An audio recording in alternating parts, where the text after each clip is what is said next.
What is happening? And welcome to your Thursday Night Delight. I, of course, am one of your hosts, Sean the Right Way.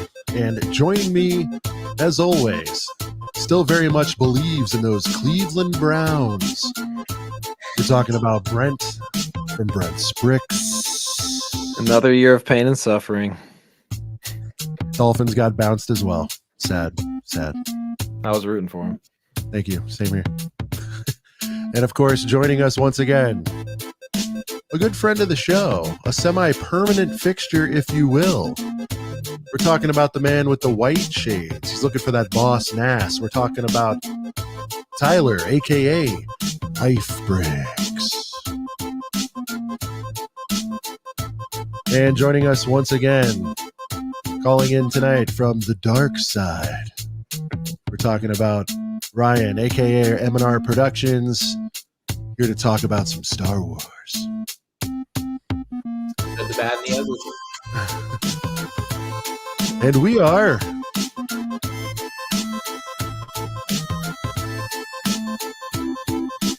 I'm just going to do it at the end, Brent. You know what I mean? Almost there anyways, yeah. With the glasses thing. I'll do it again. A couple of brickheads. Yeah. It is a couple of brickheads Very coming nice. live January 18th, 2024. Ryan, thank you so much for putting on the shades. I saw you down there. You had the hand shades. I know. Someone in the chat said I didn't. I was like, I was doing it. I just can't do it the whole time. You were doing it the entire time. Thank you. Shout out to you for the shades. You held your hands up there for, I think the intro is like 1:20. So, I mean, good core strength on that one. But it is January 18th. Yeah, Brent, welcome to the show, sir. I feel like I haven't seen you in a while. I had some. I know. I had the keys last week. I was driving by myself, man. It was tough, but we got through it. Josh was making jokes like I'm actually taking notes this whole time to give Sean a report of how good you did. I felt the pressure. No. I tuned in. I was in Vegas. It was so busy. I was at CES. Did I think a post or two from the road. If you guys haven't been to CES, highly recommend you do it at least once. You really get to see, especially if you're a tech geek, you really get to see the future of what's coming out and all that stuff.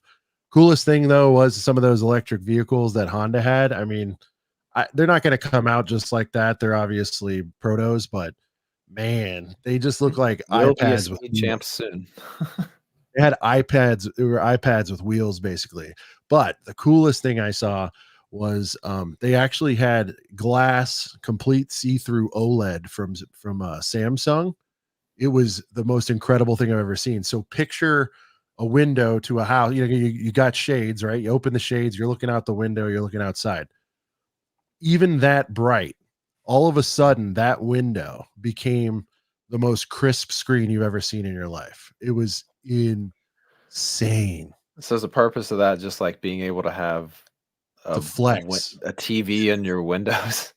No, I mean, so what they were starting to do, what the cooler, I mean, yes, that's a cool flex. I mean, people are showing off Christmas light, like that'd be the ultimate way to do it. You could just put, if they were your windows, you could just put fake scenery and be like, it's not snowing out, but you could just like have all your windows look like it's snowing outside. That is exactly where I was headed. So they actually did have another actual TV behind it. And the cool example they showed was we were showing a soccer game, and with the clear glass thing over it, with that overlay, they were kind of calling out like analytics and stuff like that, and like the little plays and little flags and call outs of stats and stuff like that. Like the AWS commercial, you've seen that where they're like miles per hour, chance to percentage chance for this field goal. And it was just like, anyway, not a tech show, but I just want to tell you guys, if you do get a chance to go to CES, I've been fortunate enough to be going since probably 2008.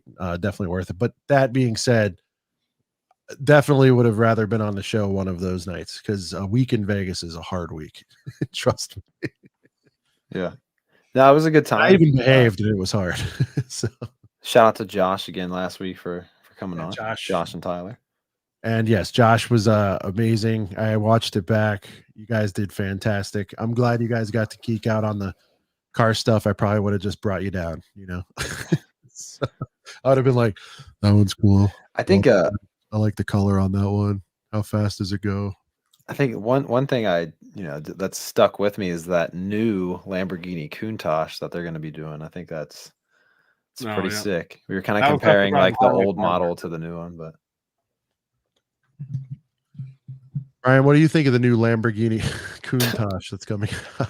No, I was just randomly sidebarring. We can move on. No, I'm asking Ryan. What do you think? I don't know. I doubt he's seen it. I mean, I didn't see it till last week. Ryan, do you care about the new Mustang? Do you like the Mustang Speed Champs? Are you going to get it because you have one, or you don't care? I bought the white Countach. Is there a different Countach? See, there's a new one coming out like in real life, not in Lego. Yeah.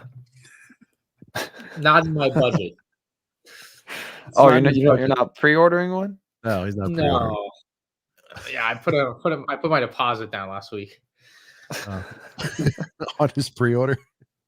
Don't you have to be like, if you want to have like a fancy car like that, don't you have to not only have the money, but you have to be like some type of person that's like in their special club of like multi-millionaires that do a specific thing, that promise they won't modify the car, that promise that's definitely Ferrari, 100% Ferrari. Yeah. So not only that, Ryan, but like the thing, say they make 10 or 100 of something, from what I understand, because I don't buy those either. But let's say the car is only like 350,000. That's before dealer markup, and so the dealer can mark it up like sky's the limit. You see it on like normie cars too, like Broncos when they first came out, they're like supposed to be 50 and they're getting like 70. Yeah, I've been looking at Corvettes recently, and the markups have been dying off, but I'm very aware of that it exists. Okay, well, so imagine that at scale to 350K, right? So people who don't care. Yeah, it would be like 900,000. It's like it's more wacky than what we're seeing in reasonable land, you know. Yeah. Anyway, all right, guys. Look, we're excited to get talking Star Wars tonight. Let's stay to Lego Star Wars 2024. Shout out to Falcon and all the other folks in the leaking community, if you will. These two guys as well been providing excellent coverage on all that stuff. They've given long dissertations on it. We thought we'd do our own take on it. We're going to cover some of the known stuff, but we're also, it's not just about leaks tonight. We want to talk about like, the health of the theme. Is everybody satisfied with the direction?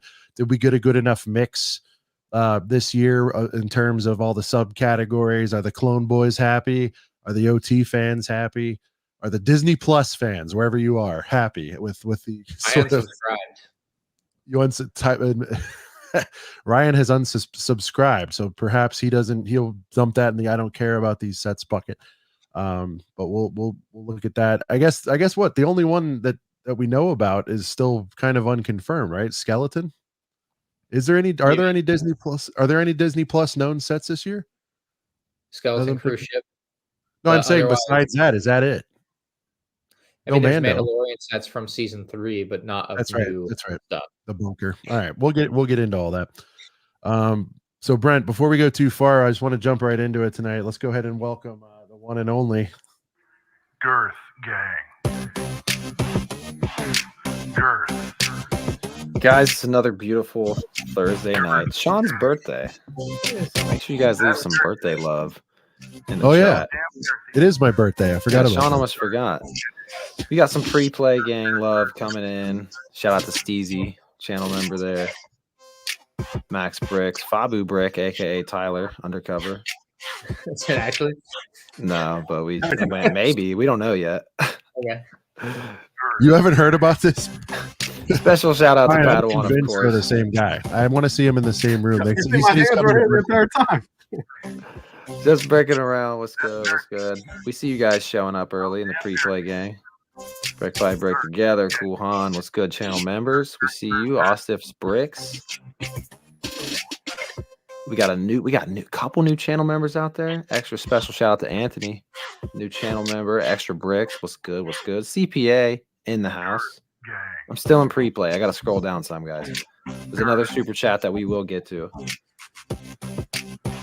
We got Ricky coming through. Scott, Six Studs, Clever Pig. So damn girthy.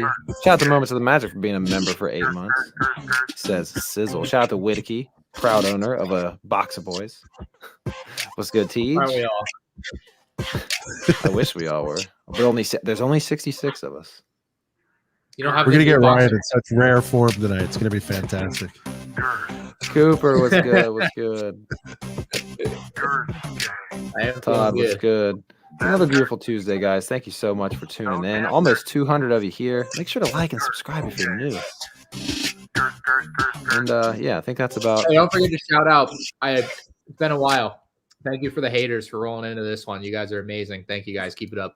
Just want to give them a word, just so they'll settle down. You guys can take a seat. Now you've been standing a long time waiting for me to show up here. See everyone. Oh wow, I think I You saw all. a couple. dude! First of all, can I say something? All right, we got dark side lighting on Ryan. Okay, now Ryan, can you lift your hands? Are you wearing boxing gloves? Because you look like you're ready to come out to the ring. I mean, do you have gloves on your hands right now? No, Like- I can't lift my hands up. It's again TOS. You don't want to TOS. oh, okay, all right. TOS means terms of service. It's a I know what it means, but I was trying to think of what you meant by terms of service in that context. I'm like, okay, Shout out to this guy. y'all suck. We Cool, suck, man. guys. Tell your friends.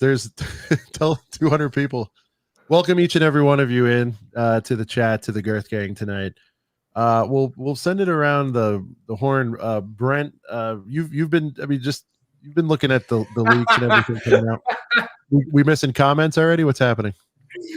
Oh, that's a great one. Tyler putting up on Tyler's first quarter stats: 0 words spoken, 2 giggles, 5 minutes staring at his phone. Oh my god. Look, my phone is all the way over here, man. I don't want to Someone's hear keeping phone the thing, stat man. book I'm out locked there. in. Oh, that's funny. Brent, we're gonna shout out members and we got a bunch of super chats in here, but let's Brent, just real quick, so we can get some kind of Star Wars chat going. What you've seen the leaks last week, just like general summary of what you've seen. Would you say you're kind of pleased with what's been leaked so far? Are you left underwhelmed? Are you regular whelmed? Are you overwhelmed? Where are you? I don't know. I think regular whelmed, I guess. I am just kind of excited to see some different. You know what I mean? I don't really know why we're getting some of the stuff we're getting, but it's different. The Jedi Bob's gonna be sick though. That's probably the best set of the whole year, honestly. But I mean, dark, evil Falcon with characters that are evil for some reason. I think I'm on board for it. I haven't seen it yet, but like I want to be on board for it. But we'll see what it looks like. But I think I like it. That's where I'm at. I think I like it. Yeah, I think it's So- it's wacky to me. That's my take. It's wacky. Yeah, I mean, yeah, I'm of whelmed course. at this point. I think for me, I want to see some of the I want to see what some of the actuals. Obviously, I want to see the true blue reveals and see what we're looking at. I know we've got some figs out, but I'm more of a sets guy. You guys know that. I'm ramping up on figs. I care about them more than I used to, but I want to see that dark Falcon. You know what I mean? I'm sure we can all picture it, but I want to see the execution. Go ahead, Ryan. I think the direction or like the rationale for like releasing the Dark Side Falcon is a little bit different than I originally thought, given that it's clearly based on either a tie-in to a show or a tie-in to a marketing campaign with Star Wars Dark Side. However, at its core, I think it still fills this role to me, because I was like, when I heard Black Lego Millennium Falcon, I'm like, what, how, why, what, like, what, how does this make sense? I'm like, well, how do you get someone to buy another Millennium Falcon if they've bought a Millennium Falcon already? Obviously, if they don't own the 2019, we're thinking like newer collectors, right? Generally, Yes, like but lifelong everybody collectors. should own the 2019. It's still Sure. 2019 is still My a point target today. 2019 is a Rise of Skywalker set, and it's like, well, you should color swap that to just regular gray, like a Wrangler original jeans. trilogy Falcon. But it's still like pretty similar to the Rise of Skywalker Falcon. Like some dark gray is now light gray, big changes. If you completely change the color, kind of like we saw with the Solo Millennium Falcon to white, now you do a black one, like that's like pretty much everyone's going to be interested in that. Again, complete fresh potential purchasers versus anyone that did buy the 2019 one would otherwise want mostly nothing to do with a slightly recolored gray Falcon just 1 year later that's going to have no like upgrades to the design. So I think it's pretty smart all around. Yeah, I agree. I haven't even seen it. It's probably my most anticipated set, namely for the Vader the Redeemed. I think I told, I don't know, all or most of you that I went to Asheville's version of a Comic Con, and the second bullet on there behind comic books, or second or third bullet, was like comic books, action figures, Lego, and I'm like, yeah. Yeah. I went in there, it was nothing but fake minifigs, but but I always look at the Black Series. I probably feel similarly to Ryan, although Ryan's actually like crossed the threshold and bought, a healthy stack. I didn't want to get started, Ryan, because I figured I did in the early days, and I still have some of those on ice, and that's great. But then I took off 5 years or something. Anyways, I'm always looking at them. And this guy had the Vader redeemed figure there, and I was like, "That's so sick." And I said to myself, "This is 3 months ago. It was end of last year." I said, "There's no way on earth we'll ever get this fig, but that'd be so sick." And then, holy cow, it happened. I was like, "Whoa!" Because I love, if executed right, I love alternate, outfits, colorways of. It's just something I've always kind of enjoyed. So I was stoked to see that happen, and then just conceptually, the whole thing I think is rad. And I think really it's going to come down to what it actually looks like, right? In a lot of ways, Vader, we already know, but the other stuff, I guess Dark Side, you had one on your web, Dark Side Ray. We kind of have an idea what that could look like. They could just use the image from the film, I guess, right? But the other stuff, I'm real curious to see what it looks like. The C3PO they said would instead of like a red arm, he would have a black arm, which is like, They can't give him those devil eyes or whatever, like the devil eye. I assume he'll have the red eyes. That would be just a basic like necessity, but not sure. And then Chewbacca is like questionable. I think like Snow Chewbacca is kind of lame. Like he's not very snowy. So like Dark Side Chewbacca could be like kind of like as basic as a C3PO with red eyes. Like they gave him red eyes and that's it or something. Or, some people are like, maybe it's Black Chrysanthemum. And I'm like, it's probably not, but who knows? Like, it depends on what someone saw and how they're describing it. And if they actually know what they're talking about, because sometimes people that describe things from leaks from the original source don't know what it is. Cause they're just not like, there's things I wouldn't know what it is if I saw it. Just depends, I guess. But like, if you don't know, you don't know. And you just go to kind of the lowest common denominator, which if it's a Wookiee is Chewbacca. So you never know, but yeah, I guess they can't do a hybrid Chewbacca with, I have trouble pronouncing the name, chrysanthemum, whatever the hell it is. Chrysanthemum. That's what I would like to see, even if it's just him, whatever, that'd be great. But yeah, we'll see what an evil Chewbacca looks like. Remind me, what would a Gungan in a blue outfit be? Or do you think that's just a poor description? There's kind of nothing. Like it's a Gungan in a blue outfit. I don't know. I literally got nothing there. The closest thing, I don't know if Tyler has more input on this, but the closest thing I can think when you think blue outfit recently is the New Republic pilots with blue outfits. But that's just like because recently we had blue outfits that are New Republic pilots, not that I think the Gungan with the blue outfit will be that.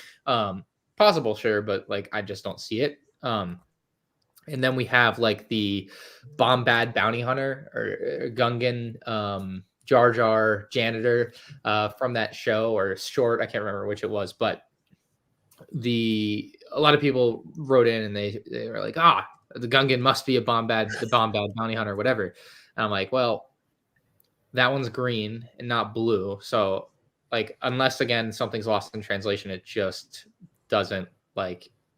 Are you talking the E-Wing pilot, Ryan? The E-Wing figure? Okay, I'm just making sure. Okay, and then Tyler, let's get you involved, bud.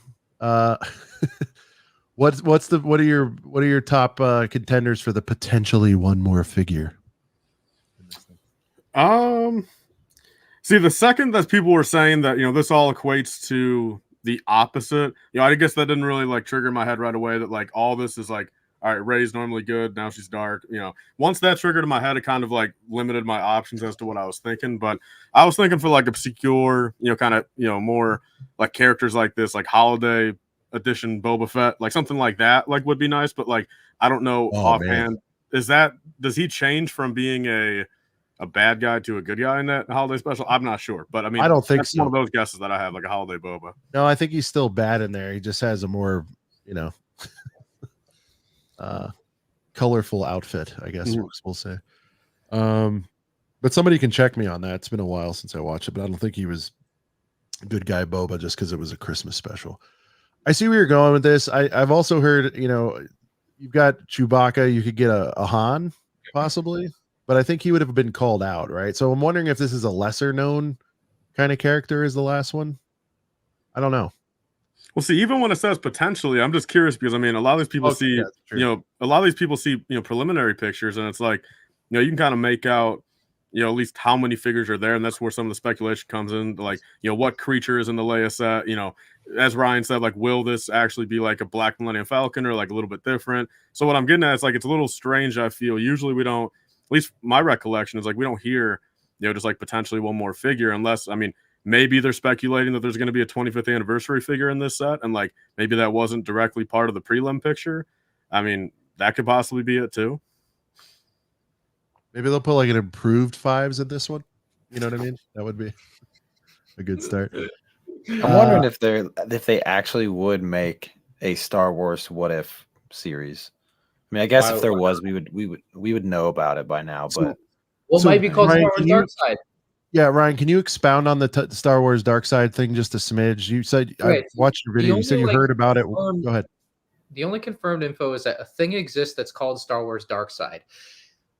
When I first saw it, I thought it was a marketing thing. It's just like, okay, to like go to the base of the reference, Brent, Hasbro or Hot Toys, I think it was Hot Toys, but one of them posted a like sizzle reel for their upcoming 2024 products, and it was like we have products from Star Wars The Clone Wars, Batman 50 Years, Star Wars Dark Side, and it's this very specific Star Wars Dark Side logo, very different, not something we've seen before.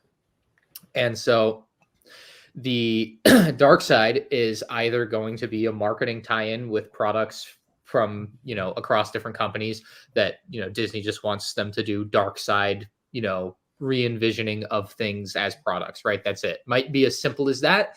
Or Star Wars Dark Side is the equivalent of a Star Wars What If show, but obviously the what if being what if everything was Dark Side. So that's really all there is to it. Like, there's no other real information out there. There have been some, I would say, like rumory reports in the Star Wars leaks space claiming that there is a Star Wars What If show, but I think all of that just goes back to Lego making a Dark Side Millennium Falcon, and then of course the Dark Side logo popping up. So really the only facts are what I stated up front, and then everything else I think is just people talking. Question from the Girth Gang. What will White Vader's head look like? Regular Annie or burnt head? Or could it be old man Annie from Return of the Jedi, the original cut? I don't know. I would wonder. I don't know if they ever like take the helmet off in the comics for the Infinite's Vader. I have no idea. I don't read the comics or look at them if at all ever very often. So someone with knowledge of that, let us know if it's in the books. And then also, do we know on the Black series, or does it not come off in the Black series? Do we know? Sorry, what? Do we know if the helmet comes off on the Black series? I have it. I don't know where I put mine, but it's sealed, right? Yeah, they're all sealed. But you cut the tape, and it doesn't. It's not like you can make it look resealed. I've done that with a few. Got it. But quick Google, I'm not seeing any pics of it without a helmet, so I'm gonna go no on that. Dang. Yeah. Could have solved it there. So that'll be interesting. What does the head look like? That's a great question. I'm gonna go with I think I'm gonna go with old man Annie from Jedi. That look, but not like decrepit. I think it would be cool to get like a head like that, but okay, sorry. I might have an image of what this Gungan will look like if you guys want to see. No. Oh. Yes. Where do we see? Are you gonna send it, Sean? Okay. Here it Just is. tell me where to go or post it. Yeah, pull it up. Yeah, this is from the Complete Saga. That also looks green to me, but it's a really bad. Well, it's like a picture. It's like someone taking a picture of a TV or something. Yeah, I took a picture of the laptop screen. It's like a medium azure. You know, like the Lego color, that medium azure color. It's medium azure. Yeah. Medium azure. Azure. That perfect pronunciation. So maybe. But yeah, I don't know. call There's back this. to the complete saga, maybe. But how does this fit the whole opposite thing? You know, I don't know. That's the thing. That's That's the the head scratcher. Like when I read Gungan and blue outfit, I'm like, okay, why not an evil one? Why Hey, not think like about what if it's like a double thing, dude? What if it's like Darth Jar Jar is who they're basing it off of, so they make Darth Jar Jar a Jedi Jar Jar, and that he's in blue robes instead of black robes. Like, what if it's like opposite of Darth? Like a double-edged sword almost, dude. Like, you know, they're playing off of Darth Jar Jar to make him a Jedi Jar Jar. I don't know. This is for me. This is the most intriguing set for me. For a lot See, of when I saw the post on Falcon's Instagram, I literally thought it was fake. Like I thought, oh, he's just joking. I thought that for like an hour, and then I saw Tyler post a video about it, and then Ryan posted a video. I'm like, okay, I guess it's happening. Yeah. I don't know. I don't really have much more to add to it, but I do think it is a very intriguing set, and we'll see what happens.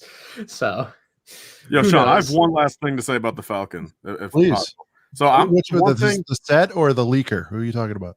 Well, the set itself. I mean, to kind of go off Ryan's point at the start, I think this is honestly kind of two things. Like, first up, I think it proves like kind of where Lego's confidence is, like with the theme. You know, whether it's a marketing thing or not, like with Hasbro and like the Dark Side thing. I think like even like Disney making them do it. I think it is a nice thing, you know, for the 25th anniversary. Maybe shows a little bit of confidence in sales. And then second off, I think it's perfect because I mean, what do you guys think with some of these sets? Some of these weird sets like this and like the 25th anniversary, like, you know, do you think they're all going to be done within 8, 9 months, 12 months, or are they going to go like this Falcon is not going to be 5, 6 years on the shelf, right? Shelf life? Yeah. No Great way. question. This is So this one will be great. I mean, it'll be maybe 2 years max, maybe even like 12 months, you know, maybe 18 months, 16 months, whatever. And then, you know, everyone like kind of like all of us that are here that maybe have the 2019 one, we have a regular one. You know, it's close enough to the 2019 one where we're like, all right, like we don't want another gray one. We go buy a black one, and then they put out the regular dark gray one, you know, only maybe 3 years from now. And then they can kind of double dip a little bit while still giving us something very unique with this one. Yeah, it was Solo was short too, right, guys? Wasn't it 18 months less, something like that? Yeah. I mean, that's all not done by the end of abnormal. 2019. It wasn't like abnormal or not standard for the time though. Like times are a bit different now with like Falcon type of things. So, but yeah, I think with a Falcon like this, where it's a different type, it's not a original trilogy-esque one. You're not going to get a long shelf life. It just wouldn't make sense. Gotcha. All right, guys, we've got some supers and some channel members we need to celebrate. So we're gonna we're about to do that right now. I don't want to get too backlogged on that right here. We'll get it rolling, Brent. Dude, this one came in at 12 o'clock today. He was hyped. This one came in around lunchtime. Shout out to Jedi Swit. I almost said Swift. Shout out to T Swift. The State of Lego Star Wars last year was my first time ever watching you legends. What memories. Happy to be a part of the Girth Gang going into 24. Well, that's awesome, dude. Your first episode that you saw was an absolute heater. This is the part 2. So we'll see how this one pans out. Moving on here, another new channel member, Anthony. Fresh hour. Thank you. I was gonna say I didn't want to say it wrong, but Just reading. Sorry, Sean. I'm not as good of a reader as you. Shout out to you, Anthony. Thanks. I'm getting bullied up here. I'm just saying, I wouldn't have shot at you. LifeBricks coming through with the double play, the double, as Sean likes to say. Channel members donating the super chats. Double, baby. We out here. We going 10 for 10 off the bench. LifeBricks coming through. Hey, Girth Gang. Happy Tuesday and happy day to someone very special. Hey, cheers, boys. 1, 2, 4, 146 days coming through with that countdown to Brick World Chicago 2024. Ryan and Tyler and Ryan, you could be here tonight. What? Glad you could be here today. Glad Damn, you could. what's going on? Sorry, guys. All right, now I'm gonna make funny. Sorry, I don't know how I didn't see the glad moments. Thank you so much for being a member for 9 months, 8 months. What's going on? Can't read. Sizzle. Dave GG coming through with that $2. Said, vote and beat. Oh, that's a reference to last week, I believe. Yo, that action figure's coming in the mail tomorrow. So anyone who checks out my stream tomorrow night, I'll unbox that figure for you guys. Shout out to Dave. King Oldendorf, first ever channel member, coming through with 2 pounds, euros, whatever that is, pounds, right? I don't know. Another fun night. But need to get some sleep. Catch us on replay, man. We appreciate you. Another new channel member right here, Oddball. Big shout out to Oddball right there. Welcome to the Girth Gang. Austin Bricks coming through with a second super chat. God, you gotta save that box of boys money, man. Happy birthday to my man Sean. Love you and all you do. Hey, me too, man. Sean's awesome. Anonymous coming through with $5 USD. Happy birthday, Sean. Basically, all this is Sean's money. Sean, thanks for making people give us money. But glad you're doing well. Much love to you. I didn't say anything. Yeah, it's your birthday, though. Oh, yeah. Thank you. The you older you need get, the less you remember it's your birthday. If you ever need an extra mod, I'm here for you. Dude, we'll absolutely make you a mod. We only started making people mods like a couple weeks ago. God bless you and your family. And we got Chess. I don't even know what a mod does, but just be nice. That's Moderators. it. Yeah, we got them. We got a couple. I've heard of the Chess. term, but I don't know the literal job description. I don't. Right. Just be moderate out there. Yeah. Just be moderate. Chess 98 coming through with that 199. Brent, I feel bad because the Browns. I know, man. Good for the Packers, though. Hey, that's awesome. Wow. That game was crazy. Cowboys at home. Wow. Gabriel coming through with the $20. Dude, happy birthday, Sean. Look at that, Thank Sean. you. Just Gabriel, got you thank you guys so much for all the love, man. I appreciate just you got guys. you a case of Coors there, buddy. A little Coors, a little box of the latte. Let's run it. Or a box of boys. That's really avoidable. Oh, yeah, look at this. This and these two together is a box of boys. Look at that. Oh. This is odd. 10.79. I don't know why the extra 79 cents, but hey, we'll take it. Sean, thank you for everything, bro. Yeah, thank you for everything, bro. When I was down in the dumps with my mother, you were there along with Brent, Tyler, Ryan. I respect your opinion with 5s and hope you're doing well. Much love, bro. Hey, man, we're always happy to get people through the downs in life. You know, man, just have a laugh, get your mind off things. That's what we're here for, right? And we're glad things are on the rebound with that, man. Seriously, so glad everything's good, bro. And our very last one, Dave GG being a member for 1 month. Happy birthday, Sean. To many more. Hashtag Coors Latte for later. There you go. And I think we're caught up. All right, boys. Thank you guys all so much. We appreciate that. Sean appreciates it. Yeah, man. Hey, look, Brent's a little like my bum knee. You know, when I get started in the morning, it's a little bit, rusty. I got to kind of get it going. But, by the time he got to the third comment, Tyler, right? I mean, he was aces all the way through. Sometimes reading is hard, I don't do it very much anymore. Let's one more while we're at it. Shout out to Ostiff Bricks again, dude. You gotta save that box of boys money, man. Cheers, my course to you, Sean. He's cracking some blue mountains over there with the 212 right there. All right, now we're caught up. All right, now we're caught up. Good job, boys. Thanks, I did it. Now I'm gonna go try to read a Harry Potter book. Maybe I'll complete it. Have you seen the 50 Cent Harry Potter book video? It's really funny. Yeah. Okay. Yeah, I didn't know if that was like that was kind of a nod. Yeah. Okay. A nod to my reading level. You read one page of a Harry Potter book. I'll donate like $1 million to charity. So that good. was around like the ice bucket challenge thing. Yeah, that's what it was. Yes. Yeah. Oh yeah. Shout out to the ice buckets, man. All right. As we were coming on air, I asked Tyler, I'm like, hey, what's something that really hasn't been covered a lot regards, Lego Star Wars 2024? And something he wanted to volley around is a little category we call paper bag predictions. Ryan puts his head down. Because it's always disappointing that they put figures that are usually reserved for $140 sets and then only the UK get them and they're only 5 pounds.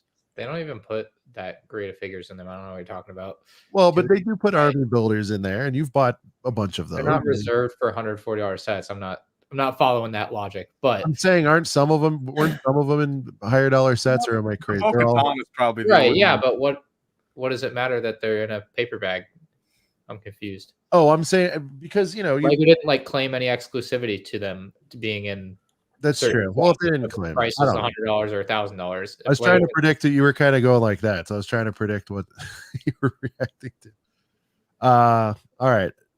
So that being said, Ryan, what do you think we're going to just see in there? You think we'll just see some some clones, a smattering of. I mean, do you think it's just going to be same as last year? Anything special for the anniversary, maybe? Oh no, I definitely not anniversary stuff. I doubt they do anything there. But I don't know. I honestly don't give much thought to the paper bags. I just take them as they come. Whatever comes out, comes out. And You sometimes think we're gonna get a P2 white clone paper bag just based off the other paper bags we've gotten with clones over the past couple of years?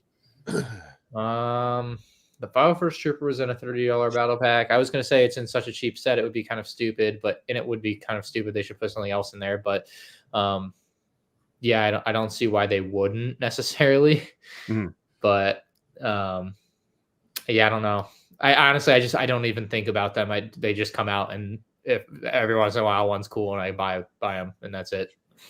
Yeah, because I guess the best way to put it, honestly, there's never been an exclusive figure in a paper bag. So honestly, figure wise, Right, it they're doesn't all really just matter. whatever they've got laying around. Yeah, essentially. yeah. I guess just build wise, I don't know. A little skeleton crew something, but even then, most of the builds are bad. So I don't know. Paper bag thing was kind of just a joke, Sean. But nonetheless, if anyone has any things in the chat, to go deep on the paper bags. I was trying to make it a viable topic.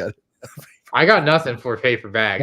I thought we were here to talk about the state of Lego Star Wars. We are. Let's talk about it. So one thing that hasn't been talked about that much by either one of you guys, I don't think, not to death or anything, is this UCS TIE Interceptor that we're all expecting. In addition to the pilot himself, any surprises there? Is that already pretty much confirmed? We know what we're getting there. And then what are your thoughts on, I have some thoughts on this being a quick follow-up to the 2-pack TIE Interceptor. I think that's kind of weird that they're doing it that close together, but I guess history shows that that's never really mattered, as far as a UCS being released that close after sort of a play scale release. But Tyler, any thoughts on this TIE Interceptor? Do you think is it going to blow anyone's minds? Is it going to be a pretty ho-hum thing? How do you think it's going to do sales wise? Is it the right pick? That kind of stuff.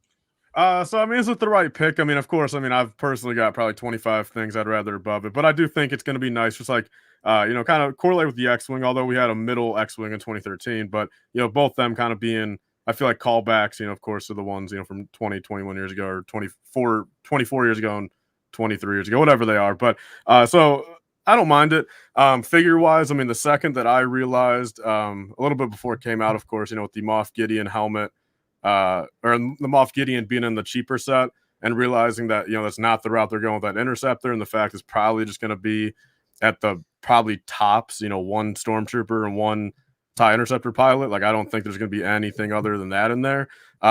Figure wise, of course, is going to be pretty lackluster. I think it's going to be a beautiful build. Again, we haven't seen them try it for almost 25 years, and then other than that, the only thing really to do with that kind of disappointed me a bit is just the fact that we knew about it so soon. Quite frankly, we've known about that since the end of July. And I'm just like, that video Brick Fair. Yeah. So I'm like, dude, I just, part of me, I wish it, just knowing that we know all this stuff in 2024 kind of sucks. I wish we didn't hear about this until February, April this year. All the 2019 sets leaked way early, a year early one time too. So every once in a while it happens where stuff comes out super duper early. And I somewhat agree that it is a little disappointing when everything leaks super early, but also stuff's just going to leak whatever. Well, Ryan, do you think this means that we might be hearing some Jan 2025 stuff maybe on April 1st-ish around there? Yeah, right. It is kind of crazy. Last year, actually, we didn't know all the summer stuff. Well, some people didn't know all of the summer stuff until April 1st. Let's say that. But yeah, sometimes stuff comes out earlier. Sometimes it comes out later. There's no rhyme or reason. I don't put too much stock into it. It's just always exciting when leaks come out, and I cover them as they come out. Yep. I doubt it means necessarily anything except possibly a long drought before we find, it could be until August before we know anything else real. There's still the creature and some figures to fill in, but as far as leaks of new sets, new releases, it might be a dang while. Well, hey, May 4th promo, I guess we're still looking forward. May 4th promo is the only thing. The only good thing. And that little poly bag, 30685. Is it going to be a 25th anniversary bag, fig on a stand? Oh, the anniversary book too. There's still a couple things we don't know. Yeah, it's kind of like we're getting down to the stocking, you've already ripped through everything, and now we're on the Which, by the way, we start on stockings in this household. well, but I was about to say that for most people, right? But my wife, you adopt the family sort of, Yep.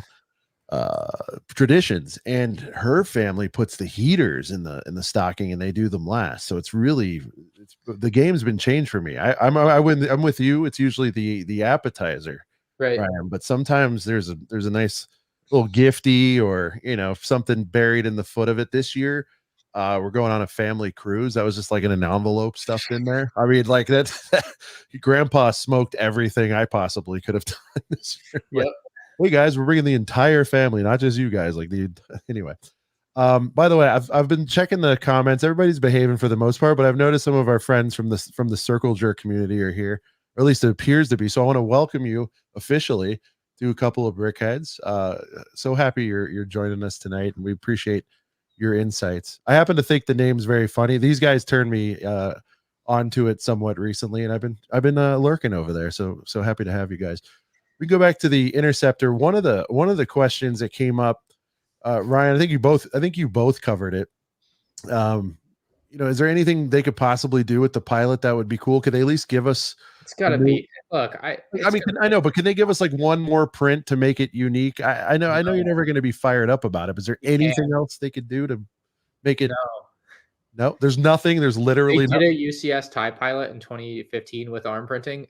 I can't imagine they can do anything that's better. That was a very, very good figure. I really don't expect anything special outside of that. Like, I thought potentially Moff Gideon would fit in this set. Obviously, the tie into Mandalorian season 3 with TIE interceptors.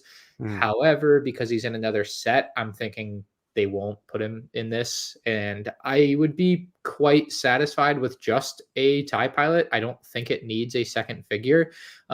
Just like that TIE fighter in 2015. Like, unless you're going to throw in like some dope Imperial something or another, it just doesn't make sense. I don't know what you would put in there yourself, but there's not a lot for a TIE interceptor. I'm sensing nobody's really excited. You're kind of driving the theme I'm looking at here. Most people are not excited about it. I'm not unexcited about a UCS TIE interceptor. I really like the Imperial stuff, but you're not like on fire jumping out of my seat like, oh my god, like holy crap, guys! Is your hype higher?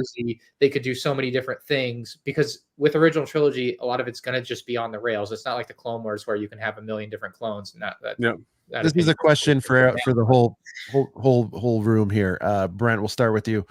Your hype level for this versus say the X-Wing, is it about the same, or are you more hyped for a TIE interceptor?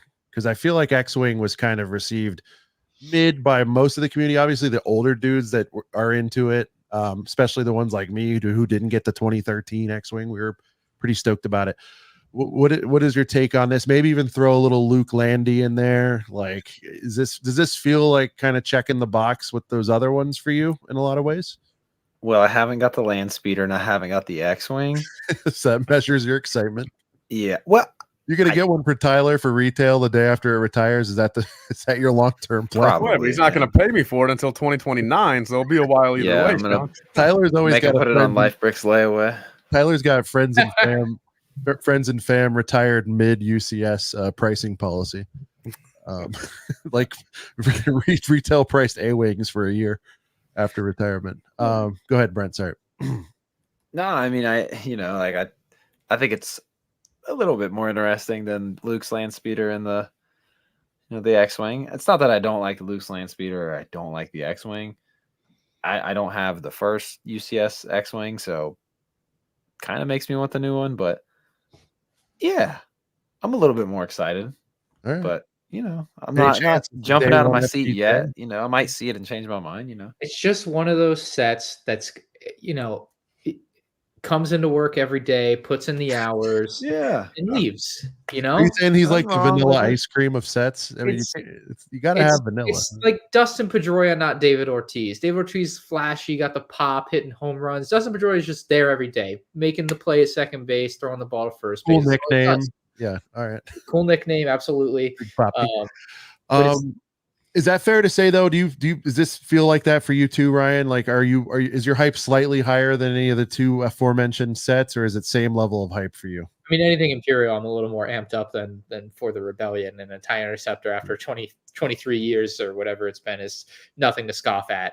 Sure. But yeah, you just know what it's going to be. So from that perspective, it's hard to get like, it's hard for me to have any conversation where I'm just like, yeah, like it could have this and it could have that. And this is exciting because of this. She's like, it's going to be a modern UCS TIE Interceptor that's going to look really good. It's going to have a really good figure. And unless they do something like with the X-Wing and Photoshop the stupid thing again to try to deceive customers, it's just a really good set all around. And yeah, that's where we're at, All right. Tyler, is this a mid sort of UCS for you? I mean, are you more of a fan of the fall ones? Is that safe to say? I mean, what set selection? What do you think? So I mean, for me, it's tough because I mean, look, I mean, I think it just comes down to the point of, I mean, when you really kind of start thinking about it, how there's only, sure, there's some exceptions, but for the most part, one smaller UCS set and one bigger one every year. It's a little weird to think that, I mean, I can think of like literally 25 things I want, with a couple remakes in there, but for the most part, 25 new things. TIE Interceptor was not one of those 25, and to think that like those 25 sets could possibly just even eat up a decade or two if they were to even go off my list, which obviously they won't. It's a little bit, a little sad in the fact of, all right, there are a lot of things I would rather have, but I feel like for this, as in like hype level, what sucks about this is, look, if this got leaked, back in July, but it was a set where, as Ryan said, you could have, kind of true like minifigure discussion at least, and kind of like, have 4 or 5 months of thinking about, all right, what figs could actually come in here. It might, kind of keep the hype going a little bit, but knowing that, it's a TIE Interceptor, and I mean, look, if it was a TIE Defender, I would say, all right, maybe a Thrawn, but even then we're getting a cheaper Thrawn anyway. But it's TIE Interceptor. There's really no name material to go with it. What was that, Ryan? Thrawn with dual molded legs. Hopefully in that set, man. Hopefully, if they can give the Sushi Man, they can give the Ninjago Sushi Man dual molded legs, white and black, but they can't give Thrawn. We'll see. What's that? Brent, you're muted. Yeah, no. So I was saying Ninjago gets all the cool stuff. Their boxes of boys are only $10. Guys, if you're new out there and you're liking what you're seeing, please consider liking and subbing to the channel. Yeah, it's only been 47 minutes and we haven't said anything. We've never about said liking a word and about subscribing. that. We feel bad about it, but guys, good like and sub. Can we get a count out there? Tyler, you're good with this kind of stuff, or Brent, where are we at on the likes chart? Let's hit a milestone. One more question on the TIE Interceptor, and then we'll kind of let her go. But I do feel like, because it came out so early, the hype's kind of down. My question is, or the rumors came out and were kind of confirmed pretty early on this one. Hype's been down. Does the two-pack kind of hurt the hype in your eyes, Brent? As far as, we just got one recently. I know this is UCS. It's in a whole nother category. I get that. It's been years and years since we had even a play scale one. Has that kind of diminished this? It has for me, and I'm just curious if anyone else feels that way or if I'm just a crazy maniac over here. It's made me. Go ahead. I was just gonna say, first of all, before we lose sight of it, the like button is at 151. So Sean. Let's get the 200. We've got 355 out there. As far as the 2-pack diminishing the hype for like the UCS, I think a little. But I mean, it is what it is. There's other things that I would rather see. So I don't know. I'm very vanilla about it, but I don't think it diminishes. If it was something cool that I wanted to see, if it was freaking Sebulba's Pod Racer and they had a smaller one in a 2-pack with Anakin's Pod Racer, that should exist. I would still be stoked. Like I would still be stoked to go buy a big one, even though there was already a play scale one. I just think the fact that it's the TIE Interceptor, like I like the TIE Interceptor, but like it just doesn't really get me. As Will Ferrell said in Blades of Glory, like it doesn't get me going. It doesn't get the people going. You know what I mean? Yeah. Tyler, what do you think, dude? So look, I mean, for my Lego sets, I mean, the bigger the better. You know what I mean? So I'd rather UCS anything, these days. So I mean, I'm definitely gonna pick this up. Unlike the X-Wing last year, I will probably build the Interceptor like kind of right away. Like I think I truly will enjoy it. And having the smaller one, it doesn't really affect it. I mean, I don't think. I think the only thing I can say is I think maybe in a scenario like that where Ryan, you would know the original one was what 06, right? The last interceptor was 06. Oh, smaller set, yes. Yeah, yeah, the Unless you smaller count one. Okay. LifeBricks So, Spy Fighter, but oh, depends. that's true. That's true. It is, but it isn't. But it totally is. But it's not. But it is. Yeah, I feel like I mean a lot of just kind of regular collectors probably didn't make that correlation too easily. But yeah, so I guess I mean the smaller one probably hinders a little bit on like maybe some like hardcore OT people truly wanting another modern era, because think about it, at that point I mean the 06 one was blue and black. Definitely the UCS one back in the day was blue and black. Like we have not had a modern light gray and black one until last year with the small one. So I'm not gonna, but even then, I think when you get into like the hardcore OT fans, I think a lot of them, again, would probably rather get a UCS one anyway. So I don't think it really maybe hinders anyone's opinions. We got a comment from 5 Lonely Clones out there. Last year's X-Wing. Yeah, I thought it was fantastic too. I think better than fantastic. It was something I've always wanted. I almost pulled trigger on the 2013 so many times. I guess I didn't know when to expect it to come out. Once it was released, like I was mega hyped, but then I also understood, people that have been in the game a lot longer than me weren't as hyped because they've already had it. And I don't even know if that's fair to say, Tyler. It's probably more so because, and rightfully so. Now it seems to be the Clone Boys time, and you guys would like to get some $200 range little Come on, Arc 170, like little cloney. We'll see. And Sean, this is where what it's more about. Come on. Well, Sean, this is where it starts getting a little sad, man. I mean, I just turned 23. I mean, think about it. I mean, say I got, look, 60 more years here. Your whole life ahead of you. 70 more years. So think about it. That means there's only 70 more $240 UCS May 4th. You are not thinking. And if they keep on putting out an X-Wing every 10 years, man, that takes up 7 of my damn things that are on my list that I want. So hey, that's true, man. Just think about it for a second. I mean, dude, if they give us, if they keep on remaking Snow Speeders and X-Wings as 240 UCS sets, I mean, there goes my. I'm not going to get my Arc 170. I'm not going to get my Naboo Starfighter. I'm not going to get my Anakin's Interceptor. So one of you guys said it. I'm sorry. I watch both your stuff every day, and so I get it. If I mix them up, I'm sorry. But somebody said, why don't they make? Let's just pivot. Let's pivot hard here into, when do you think we're going to start seeing the the smaller scale UCS prequel sets? And we'll start off with Midi-Scale or no, the prequel. The May is now settled into this 240 range. I know you say nothing's predictable, Ryan, but the last 3 years we've gotten this $240 240 for a long 240. It was 200. It was 200, right?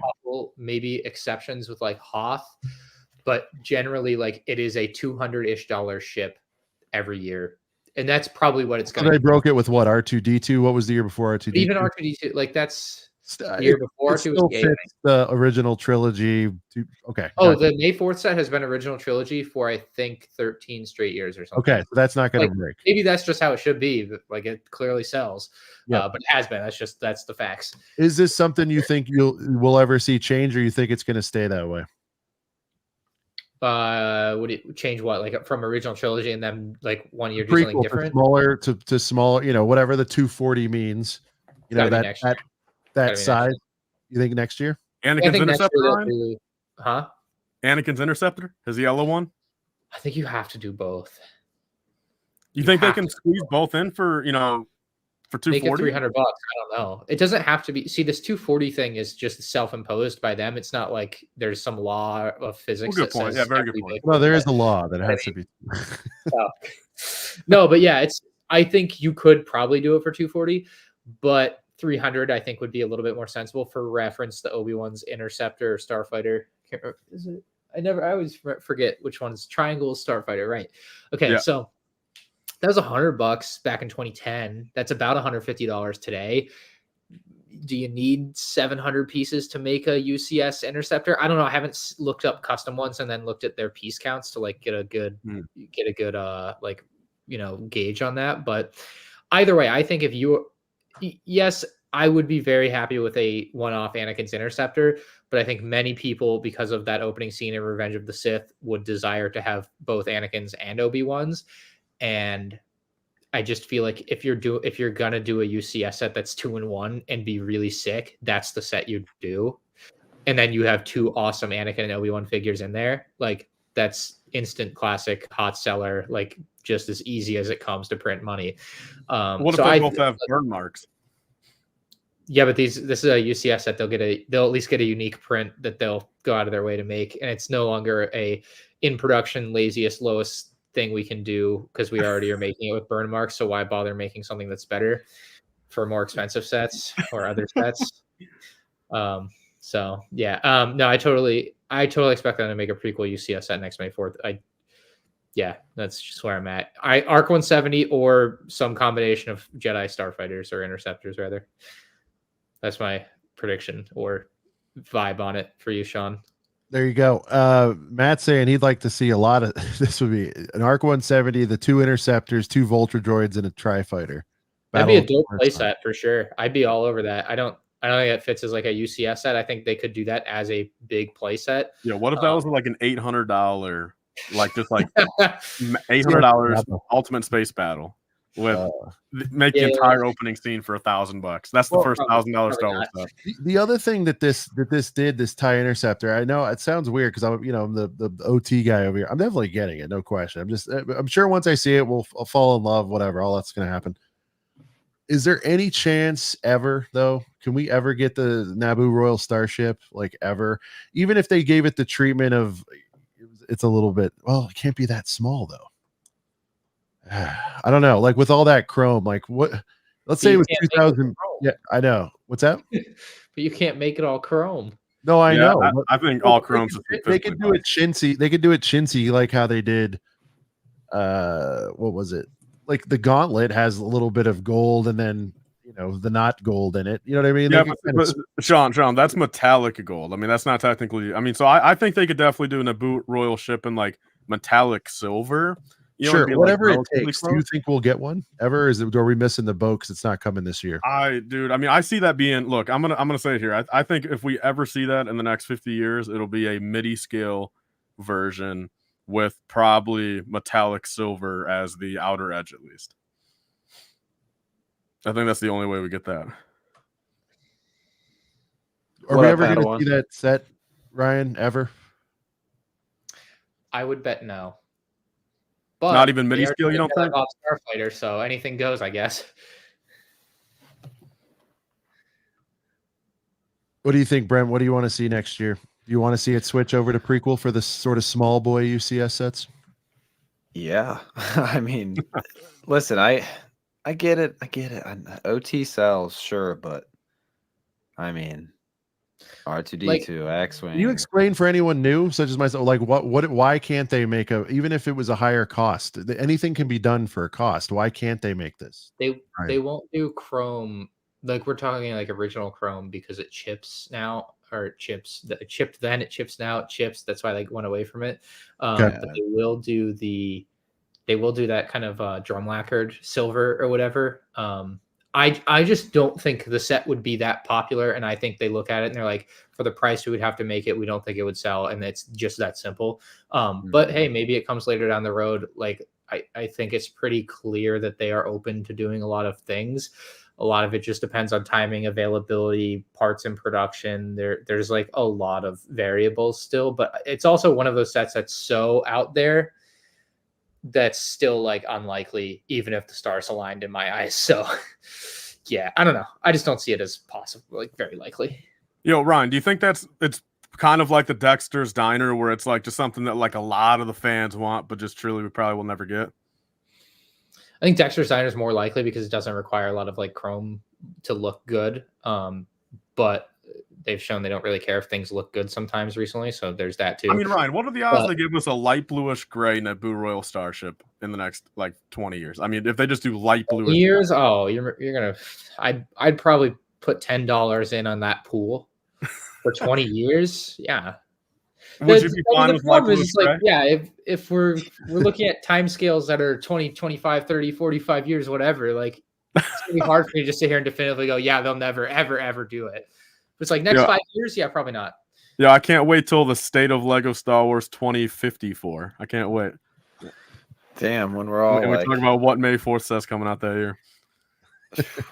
maybe they'll be doing Kylo Ren's shuttle for May 4th then. Okay, here's my prediction. Next 2 years, May 4th. Next year, you have to do Revenge of the Sith set. My thought about a year ago from now, I think I made a video where I was like, I think that they'll do the Venator for 2025 in the latter half of the year. But obviously that's off the table now. So I think they know that people are expecting Revenge of the Sith stuff, and this is not going to be a Lego superheroes case of like 10 years of superheroes. Oh, we forgot. There's no we forgot for 20th of Revenge of the Sith. They, like, in my eyes, they know, we know they know, and they're going to deliver, hopefully. So if we hit 300 likes, Tyler, will you crack open that infiltrator and shotgun a ghost or what? If I have $300 hit to my PayPal from someone, yes, I'll crack this infiltrator. Not 300 likes. But That's yeah, nothing to so you. next year, May 4th, you do some type of Revenge of the Sith set, whether it's an Arc 170, whether it's Jedi Starfighters, All right. whatever, Interceptors. And then latter half of the year, you know they're really overdue for a Death Star, right? Oh, no. Do you think it's time?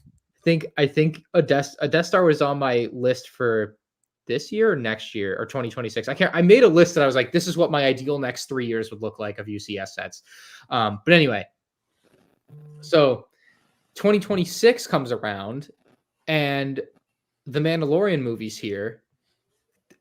They're making a UCS N1 Mando's N1, right? Yeah. Like, that's done. Book it. I'm taking my money to Prize Picks. I'm putting in $100, getting my cash back doubled to $200 and betting it all on that. Whatever. But yeah, so I think that's like the obvious 2026 May 4th one. I don't know the release date for that movie though, to be fair. And then like late 2026, we are Yes, Razor Crest remake. at some point in here, we are very, very, very due for a UCS Death Star non-playset and a Master Builder Series Endor playset that will replace the Cantina.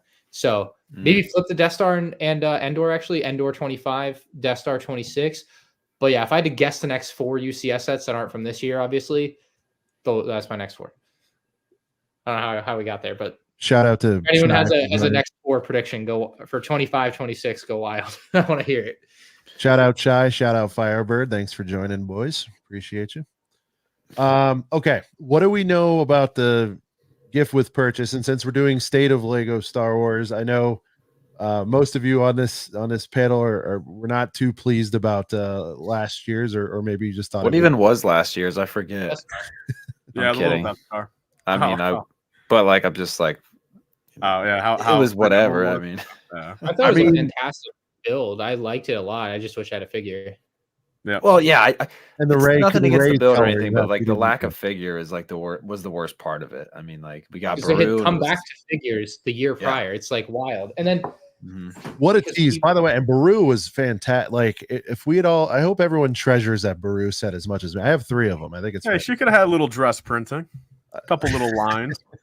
I'm sure we have some like Lego defenders out there, some newbies that don't know what they're talking about that like to tell me, oh, but why would they put a figure in it? It's a micro scale set and it doesn't. Okay, so why would they put a figure in this? Why not put a figure in the Death Star? Oh my god, it's crazy, dude. Like, I don't know. Yeah, man, it's hilarious. There's a figure. There's a figure in the Not know mini there's Disney 5 castle. examples of them doing the exact thing I'm just asking very simply for Lego Star Wars to do from other themes.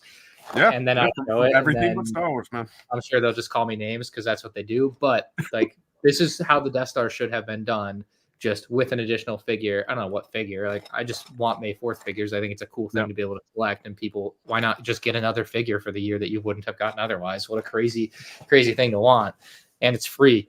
So, free with your purchase. But Yeah, no, I mean it's a good. I mean, you look at the Disney castle; it gets a cool exclusive Mickey. I mean, I know it's not a gift with purchase, but it's a miniature scaled castle. It isn't, to scale with a minifigure, but we got one.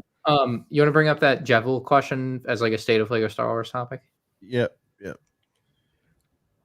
Yeah, I'll read it. Do you guys think the Darth Maul figure will have fixed Sith eyes on the new Sith Infiltrator, or will it be like the ones from the Duel on Mandalore set? So I can't remember where I saw this. I think someone sent me a DM on Instagram after the Darth Maul thing from the other day on my video. But essentially in the Duel on Mandalore set, all of the eyes are basically misprinted. It's not like super noticeable, like Clone Trooper helmets are misprinted, but it's certainly misprinted compared to how it's advertised.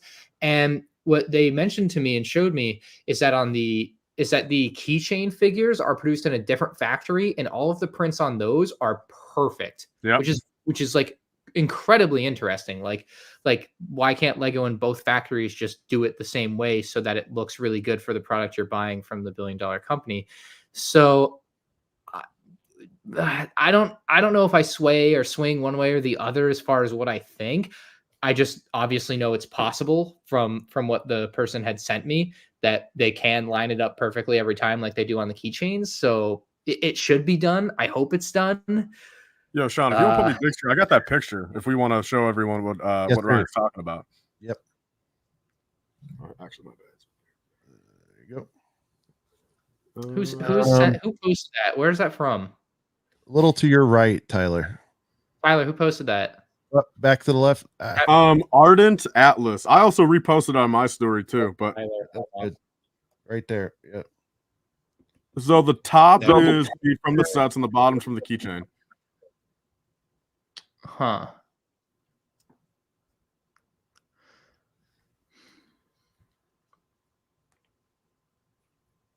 Yeah.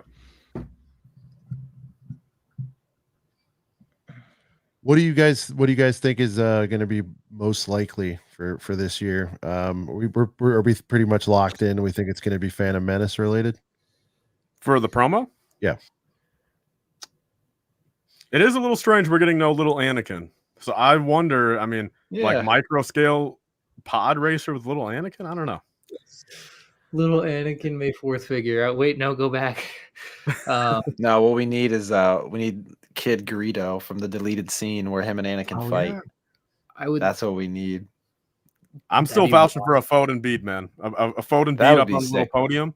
They've never done that, have they? They've never done that fig, right? Or I mean, look, it's just in the video game. What I'm most excited about, if they actually do it, Boss Nass. I mean, come on, we're 25 years with no Boss Nass. I doubt they do a unique mold for a promo.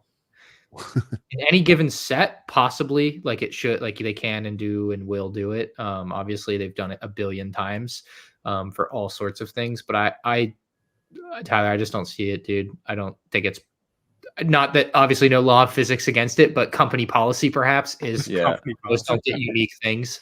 Well, I don't know. Can you find me an example of a promo that has a unique mold? Yeah. Well, I was just thinking of, I mean, like to coincide with your point, Ryan, like the Bionicle gift with purchase, like a lot of Bionicle fans were disappointed that it was printed, like the face, but it's like they can't just mold a new mask, bring back Bionicle masks for one gift with purchase. So, but yeah, I mean, Ryan, prints, that was a good point. Even prints aren't that likely. I mean, they are, but like not, With the mold stuff, Ryan, because I'm even thinking back to like the early 2010s. Like, remember when they did like all the different themed like promo polybag things, like the Winter Soldier, the Flashback Shredder, like all those they used to have at the Lego store, like the Martian Manhunter, the Jor-El, the Plastic Man, all those are literally just regular figures, like with the hairpiece, regular head. So good point. I can't recall any new mold or exclusive mold or really any mold for shout out to Nicole out there. I truly don't expect or think it's fair to expect or want them to create a completely new piece solely for a promo that's going to be there for a week. If it's any given retail release set that they're producing 100,000 of, it is more than fair to expect and desire and want that for your money. But for a promo, I just don't think it's ever gonna materialize like that. So Plastic Man is a heater. I got him. That's what he's called, the Bionicle Plastic Man. That Plastic Man. The Plastic Man is a gray plastic. The figure Plastic Man, right? Is there one? I don't know. I thought he was referring to Bionicle. Yeah, there's a Plastic Man polybag. Yeah. No, but I thought he was referring to the GWP as Plastic Man. I don't know. It made me laugh. Hey, Ryan, could they ever make a mold? Hold on real quick. We got a lot of people riding for Shmi. Now, yeah, be good. Now, that would actually be perfect. But guys, picture this if you will. You already know where I'm headed with this. Baru, same thing except Shmi. Mm-hmm. in her Shmi, I'm oh my right gosh, there with you. Shmi's dining room table, man. Shmi's dining room table. Iconic.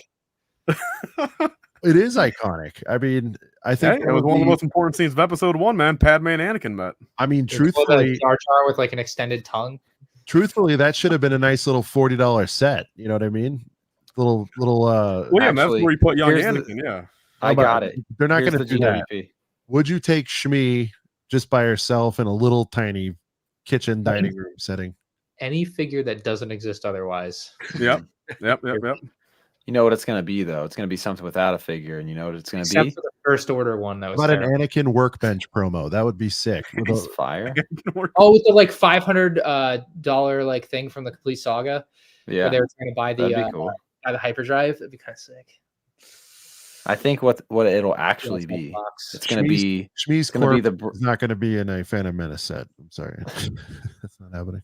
Wait, what was it, Brent? Good. what we're going to get is we're going to get the brick built dice that Qui-Gon rolls to win that bet with Watto.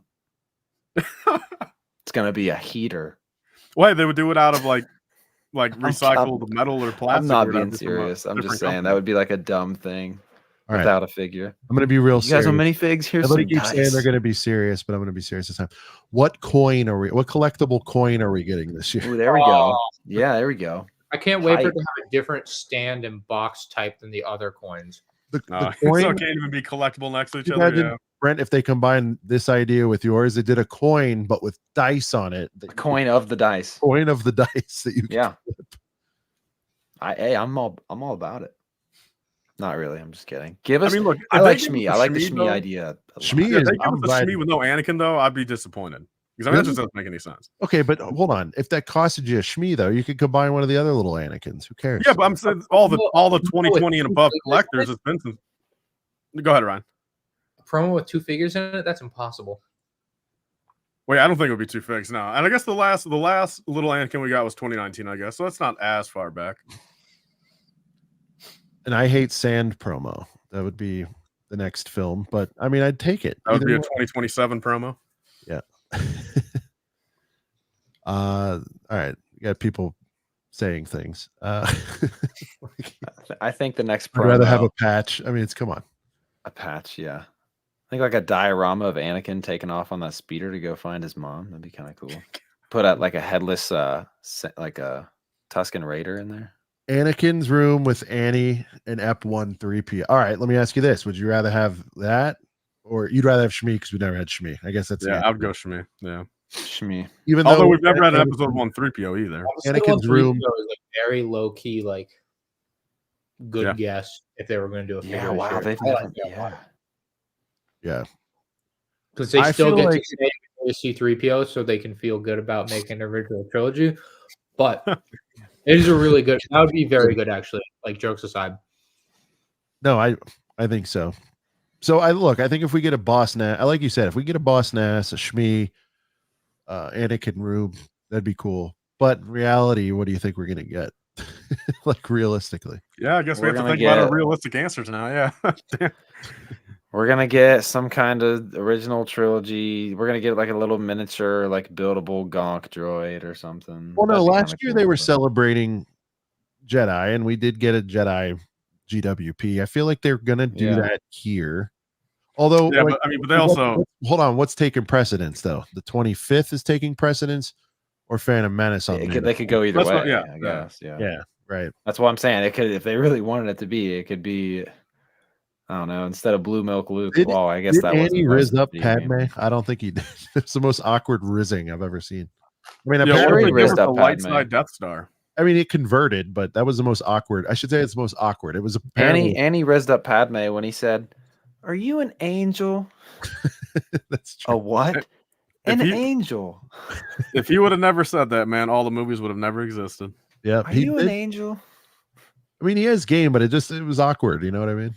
Honestly, like if I wasn't married, I'd be going up to every girl at the bar and just being like, "Are you an angel?" I've heard the deep space pirates talk about them. So you're saying you recommend Lucas's dialogue to pick up ladies? Is that what you're saying? No. Okay. Game But is like on game. the You're right. 5% chance she was a Star Hey, Wars guys. fan, and she'd been like, "Oh, I get it." I apologize for what I said because his game was effective. After all, he was right. Yeah. It was torture while it was happening, though. I'll tell you that. Especially the first time watching it. Why do you make him 9 though? I don't know, to make it interesting. Why do you make him 9? We're all still talking about it. John, Yes, Watto. He was 10. Come on, give him some. Give me a real answer here, Ryan. How would you feel about a Jens coin? I don't think they would do that, or it would make sense. Like, What about a highly, Jens highly- big in that book, Ryan? What do you think about that? With the 25th anniversary on the back. I mean, he's been there all 25. I mean, he doesn't deserve a fig. I'm not saying he doesn't deserve one. I don't know the guy, but I feel like he would just turn down that opportunity and be too humble about it. I also just don't think that, like, they haven't even done George Lucas. If you haven't done George Lucas, why would you do a designer? And it's not like they've made it. Isn't like George Lucas and stuff like that like way more like they got to like deal with his like, you know, him himself and like you know, his company and like his estate or whatever. You know, compared to like Jens, they could just be like, yeah, let's slap me in there. You know, Hasbro made a Black Series George Lucas last year. really, I yeah. I gotta look it up. Hasbro Black Series Lucas. Let's see. Funko's still making cool Let's like take a step. clone Funkos. Jens Oh my is not god, the pilot. you did, dude. That's crazy. Jens is not the pilot guy. Don't get mixed up, fellas. I mean, Ryan, do you see a world where, I mean, again, I have no clue how old Jens is, but I mean, do you see any way where, I mean, what if he's retiring like 2 years from now? Like, what if he's like naturally coming up on that time? Do you think he would want to have a fig out there to kind of show his legacy for all, you know, all the years? You don't think he would kind of break that humbleness for that, maybe? I was told I was going to get to interview him. They told me he was excited. If I had gotten to do that, I'd have an answer for you. I got nothing. And that was for what? you. That was late 2020 or something like that? Yeah, middle 20, somewhere in there. Yeah. Got Yeah, a couple more supers if we want to hit them, Sean. Oh, hit it. Here comes Anonymous, teasing me for my beautiful ability to read in public places. But he says, "Sorry, Brent, for making you suffer a little bit." Hey now. I'll make sure to also put my mod status on my Instagram. Still can't find us on Instagram. If you can't find us on Instagram, it's just BrickheadsPod. Give us a follow over there. Hashtag Box of Boys. Much love. Thank you so much, Anonymous. Thank you for being a mod. Trevor04 coming through with a 199. Tubes for helmet, please. It's a must. Maddie's minifigs coming through He wasn't with going to the make 20 it tonight. spot for Sean. Thank you, Maddie. 20 Appreciate for the that. birthday boy. Box of birthday love. Box of birthday boys. Thank you, Maddie. Amen. Oh, sorry there. Here we go. All right, guys. Here's another general topic. We could include this year's lineup, of course, but certainly with 2023 and the Return of the Jedi stuff, and we're starting to see general 25th anniversary and some Phantom Menace stuff. Are you boys generally satisfied with the volume or the mix of anniversary sets in general? Too many, too few? We'll start with Ryan. Maybe just using the last few years.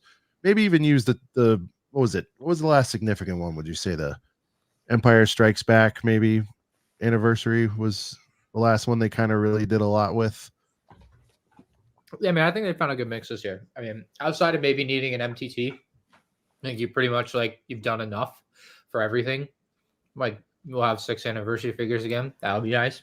Hopefully the stands. I don't know what the stands are going to look like. I know the plate, right? But I don't know if they're going to have matching stands to the 20th ones. But I just think overall, you got 2 big anniversaries this year like you did last year.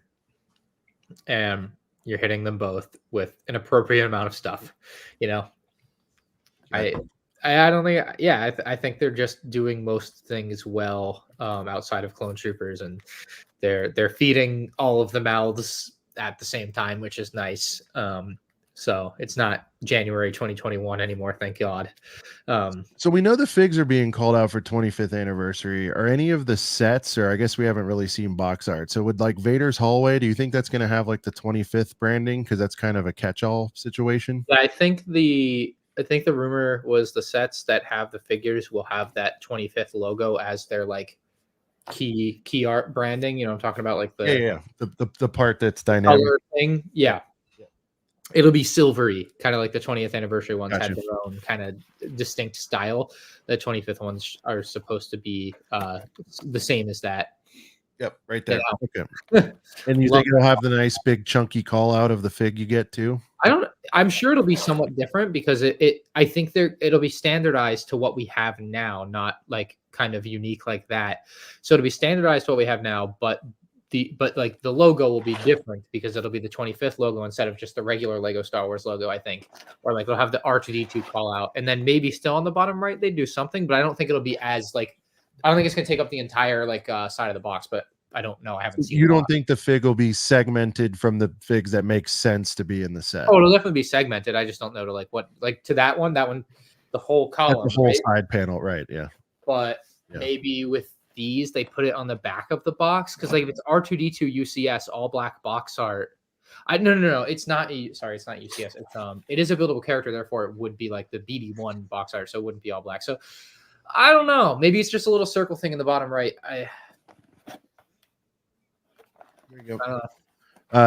Tyler, what do you think? Have you been satisfied with the amount of respect the last few years on anniversary sets? Or the volume, the ratio, whatever you want to call it. See, the biggest thing is, I mean, I think it really is kind of like, I think you got to draw a line somewhere, and that's kind of what sucks. I think, of course, as I've kind of stated before, I think, pretty soon here, within 5 years from now, if you want to count anniversaries of everything, I mean, it's going to be the 10-year anniversary of, the Resistance show in 2029. Are we going to get, are we about to sit here and claim that, they have to put out, a UCS, whatever vehicle it was, what I mean? Like, I don't think so. But I think there's a fine line in the sand of what they got to celebrate and versus, and also how much do they celebrate it. I think I'm under the camp of, I think, like, if I was running it, I would almost say like almost maybe everything should get like one of something, like some sort of appreciation, whether it's a bag, a promo, a set of UCS, whatever it is. But I think in recent years, I've been fine with the quantity. I'm just not necessarily totally satisfied with the options they have chose, There you go. Yeah. Am I super blurry right now? Or is that Yeah, just you're very blurry. Camera out of focus? Yeah, you got to focus. All right, let me go focus it. I think it's kind of interesting. A lot of people were somewhat anticipating some, would you say, Star Wars Rebels stuff this year, but that's not happening. Obviously, there's no slots left, so Star Wars Rebels might be cooked for this year. But it's also covered under the umbrella of Ahsoka, so They just ate last year pretty well. Yeah, I don't think you need Star Wars Rebels anniversary stuff this year. Like 10 more years. Clone Wars took 20 years. You wait 20 years to Rebels. There you go. Shout out to Ostif's Bricks with that 332. I see what you did there. 332nd. $3.32 coming through. I want a Sean minifig. The people want it. Hopefully it'll exist for Brick World Chicago 2024. Spoiler. We will have something of that ilk for Brick World. Don't you worry. We got ideas. Little nug for you guys. Maddie's mini figures coming through again with the $4.99, and he's with Ostif. He wants to see a Sean fig. I mean, imagine how many of those he would sell and whatnot. But he said it's got to be a big fig. Just reuse the Hulk mold. Dang, Maddie. Dude, how sick would that be? Just a big old ACOB shirt on a who makes Hulk big fig? I could get a custom big fig. I've seen them at the flea market. I know that. That would be crazy. That's funny. Oh man. All right. Let's move. Actually, Brent, did you have a take on that? Are you good with the mix we've been seeing, like kind of how they treated Return of the Jedi this year and the 25th? Do you feel like it's getting a good good ratio, good number? Are you satisfied? Need more? Need less? Just about right? What do you think? I mean, I'm a pretty big episode 1 fan, so I would definitely take another set or two episode 1 base because honestly, like episode 1, I'm in the minority when I say it's one of my favorites just because it's very nostalgic to me. So if we're gonna get anything from the episode 1 era, like this would be the year. I'm still holding out for if they want to do 2-packs, come on, man, give us Anakin's Pod Racer, Sebulba's Pod Racer, in a modern day. I think that'd be an amazing 2-pack. But doesn't look like we're getting one of those this year, but never say never, I guess. But yeah, so I like the mix. It's fine. I get it's 25th anniversary of Star Wars as well, but I'll take all the episode 1 stuff I can. I mean, I love me some Phantom Menace. My take is just because I'm late to the game, probably similar to what you were saying, Brent. That is that I would like to see sort of more play sets. I think generally, I think a lot of us would like to just see more play sets, environments, ships, that kind of stuff. Yeah. I wish there was more. To Ryan's point, there's a good amount of sets. I think he said it was 6 or something for episode 1, or not sets, or whatever, pieces, right? I would have liked to seen things that like pod racers. I was half joking, but now that I think about it, almost like a holiday diorama style of Shmu's living room would have been a flamethrower. Well, if you want to talk about a diorama, like similar to the holiday diorama, like not gift with purchase, but a set that people could buy, I thought Tyler had a really good idea on one of his videos to just have the double doors that open up, and you got hooded Maul chilling with. Oh yeah, I was thinking that could be a little promo. Could be so cool. You could have just like a little knob on the side that just open up the doors, and you have hooded Maul in there ready to duke it out. I think that'd be whatever that scale is of like the Hoth Medical Facility with a Shmi, that nice $40 just enough there just for a cool. Well, we had. I mean, what was it? That in dioramas though now, right? That set would probably be a damn diorama. The Thanksgiving Shmi dinner, diorama. Well, we had what was it, guys? Like the Rogue One wave, I believe, when we had like the duel on Naboo. Like I thought that was such a cool. Those were 2017, I believe. Yes. Yeah, I thought that was such a cool set. I was so glad that I was. Well, yeah, dude, they have like the carbon freezing chamber too. I mean, all of those, that fit that $30 price point. Where that's a good point. I mean, they don't do those anymore, man. Like, there's a lot of older era, Star Wars, stuff that they're changing, man. Everything's 18 plus these days. All right, boys. Now, speaking of $30 sets, people have been clamoring for this. The comments have been popping tonight on Jedi Bob. Let's get into them. I'm going to reference another Ryan quote from one of his videos. I'm paraphrasing, of course, but feels like they're doing a make good to get Jedi Bob out here in the marketplace after the miss of probably supposed to be releasing him maybe with Gunship Gang a few years ago. What do we sense they're trying harder? Is it a coincidence? Are they purely doing this just to, they're watching the aftermarket and seeing how much this boy's going for?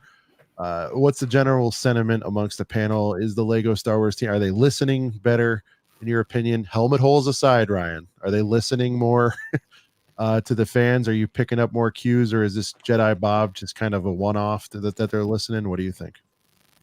This set specifically exists because of the gunship gang, and it should have existed in the first place in the gunship, right? And they didn't listen. And they had all the opportunity in the world to do it. They didn't do it. They were not going to do Jedi Bob. And then they screwed up the gunship so bad that they had to make this set, because basically they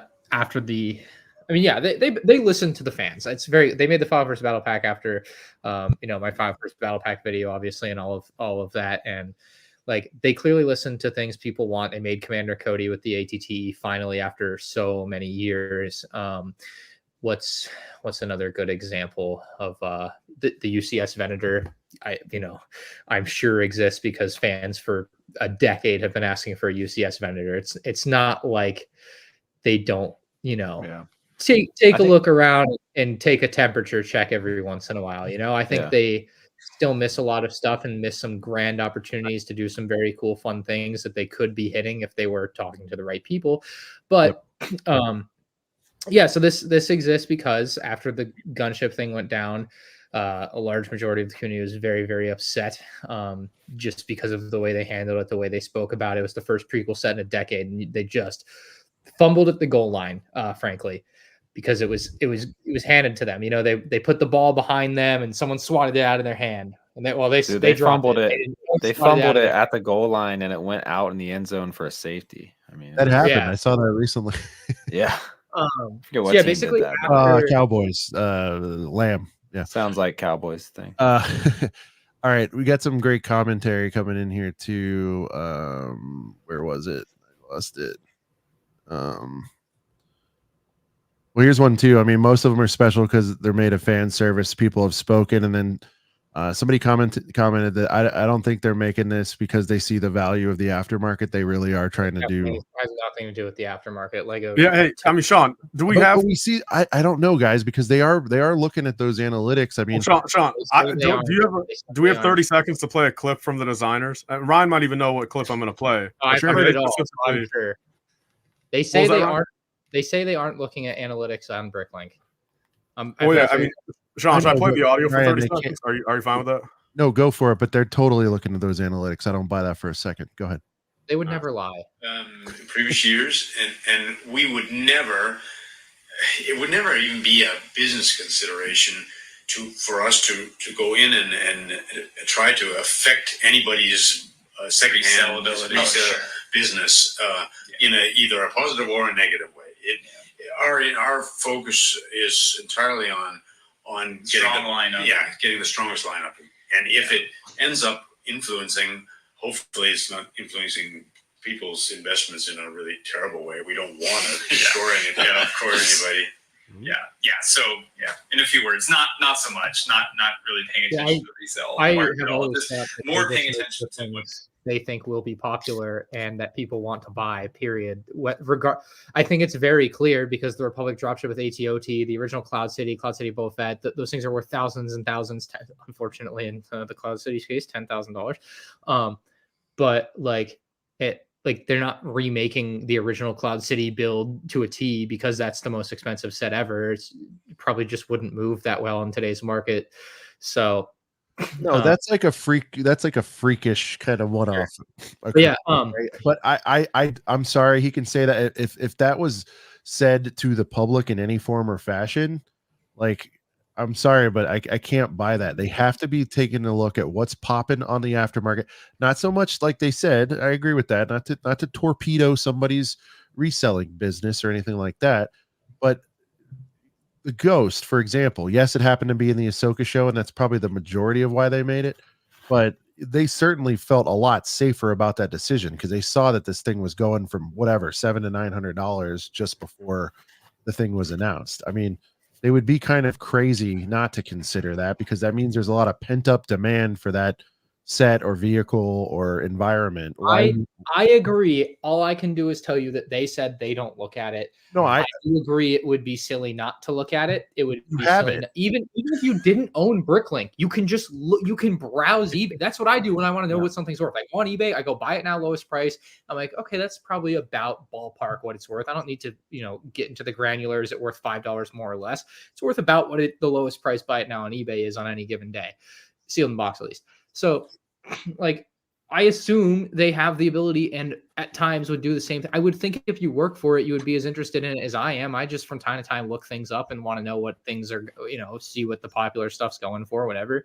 But yeah, I think they don't look at it in depth. And I think they just try to put it's more based on what what the buzz is, not necessarily what the money on the aftermarket is, because I think the Cloud City is a good example where that set was even very expensive when the new Cloud City came out and that set flopped. Oh, fair. That's a fair example. Let me say this. Maybe it doesn't start that way, but I think it's a good affirmation tool. And real quick, shout out to channel member, good friend, TJ for the double, $5. Got to head out for the night. Y'all make sure to like the stream if you haven't already. Happy birthday, Sean. We do have some supers we're behind on. We're going to try to do them in chunks, but I did want to read TJ's real quick because he's headed out. Appreciate it, Tej. Make sure to come back and check that replay, gang. Yeah. Shout out to Tej. But I did want to finish that thought. I think it's affirmation. So an example of this, we've talked about a Death Star coming up. Inevitably, there's going to be another Millennium Falcon UCS update at some point. I don't know if we've done it all together. I had this conversation, but what will be the $1,000 UCS set? Because it's going to happen here in the next few years, most likely. I feel like they're looking at the Death Star right now, and it's what is it, 900 on the regular now? How much is that last Death Star that just retired? Over a K, dude. The 2016. Oh, is it over a K? Oh yeah, That helps. That helps what I'm saying even more. So Mhm. I don't think in and of itself they'll be like, hey guys, we could, it's helping them justify price increases as well, because they're seeing that there's some comfortability of people at whatever volume, and we can get the volumes on Bricklink. Maybe we should, to see that enough people are paying $1,000 for that to where they could go, you know what? If we updated this sucker, added more, well, probably won't be as generous to add more figs, but you get what I'm saying, improve the build, did the hybrid dream Death Star 1, Death Star 2 combo that we all would love to see. It helps affirm what they maybe already had. Yeah, Ryan's not a fan of that split, man. You've never Ryan been a hates fan of that, Ryan. split concept. I do not think it's physically possible at the size that the last one existed at. I cannot wait till you. I hope I eat my words. It'd be a pretty crazy. I can't wait till you fly somebody to Zimbabwe to go pick it up at the airport. They bring it home, frantically build it, and then you're doing your review, and the damn thing just crumbles right on your fun little desk. That's what I told you. Physically impossible. It would break the second you touch it. But that is more my thought. I don't think in and of itself they say like, man, I mean, look, they're kind of proving it. It would have been a great time to put out a Queen Amidala, huh? She's what, 250, 2 to 250 right now, whatever she is. If it was 100% true what I was saying, like, oh, well, let's put that out. That'll be a heater. We could put that behind a $200 or $100 set, and they'll think it's a good deal. So I don't think it's that, but I think if they work, people like go wild. It's like, oh, it's not. Yeah, it's not a barrier to entry. Like everything's a barrier to entry. That's my take. Zimbabwe, I've been there. Not much Lego. Sorry, Firebird. That's true. I was just picking a far out land for us. Also, real quick, shout out to Zimbabwe, though. All due respect, get them some Lego, will you? All right. Never mind. I was gonna say shout out to the chat because there was 400 people out there, but now there's only 399. Oh, come on, people! Somebody left, so I couldn't say that. How are we doing on the likes? By the way, there's a lot of new folks in there, guys. If you like what you're seeing, we do have these boys on from time to time to talk Lego Star Wars, and if you want to be subscribed to check out the next iteration of these discussions, definitely give us a like and a sub. Well, and just so everyone knows, I mean, ACOB every Thursday night at this time, no matter what, no matter who's on there. Yeah. Different people from the community. I mean, it's not always. Yeah, I'm on. No, I know most of them. Half of them probably. Ryan's on a good handful, but I mean, there is a large group of other, Lego YouTubers and influencers and stuff that you guys probably watch. Where if you guys want to get their opinions on stuff and ask them, some of these people don't even live stream on their own channels. That's the coolest part. Yeah. So it's a really good thing where I mean, they pop on here and. So just so you guys all know, I mean, every Thursday this time, there is a Lego related stream on this channel. So I do recommend subscribing. Thank you, buddy. Yeah, each and every Thursday there is, just like you said, perfect example. Josh from Josh Build Stuff makes tremendous videos. Very funny guy. You get to see him kind of in long form here, and relaxed and chill mode. And Ryan doesn't stream a whole hell of a lot except for on Whatnot. Shout out to Whatnot. No.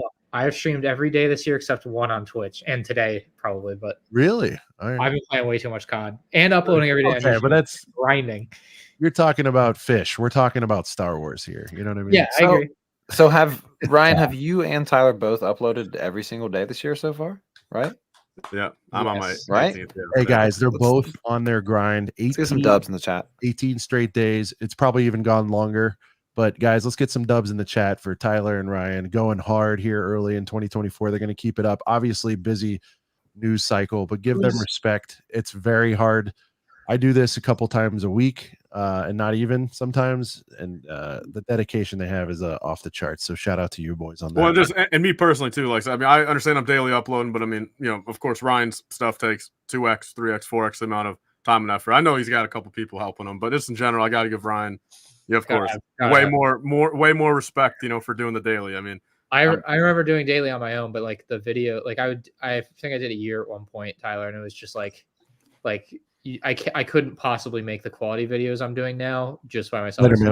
Well, I mean, the Lego Friends polybag review. I don't forget about that. Yeah, I was uploading Lego Friends polybags review and calling it daily uploading, and it was like, yeah, technically yes, but like, I don't know.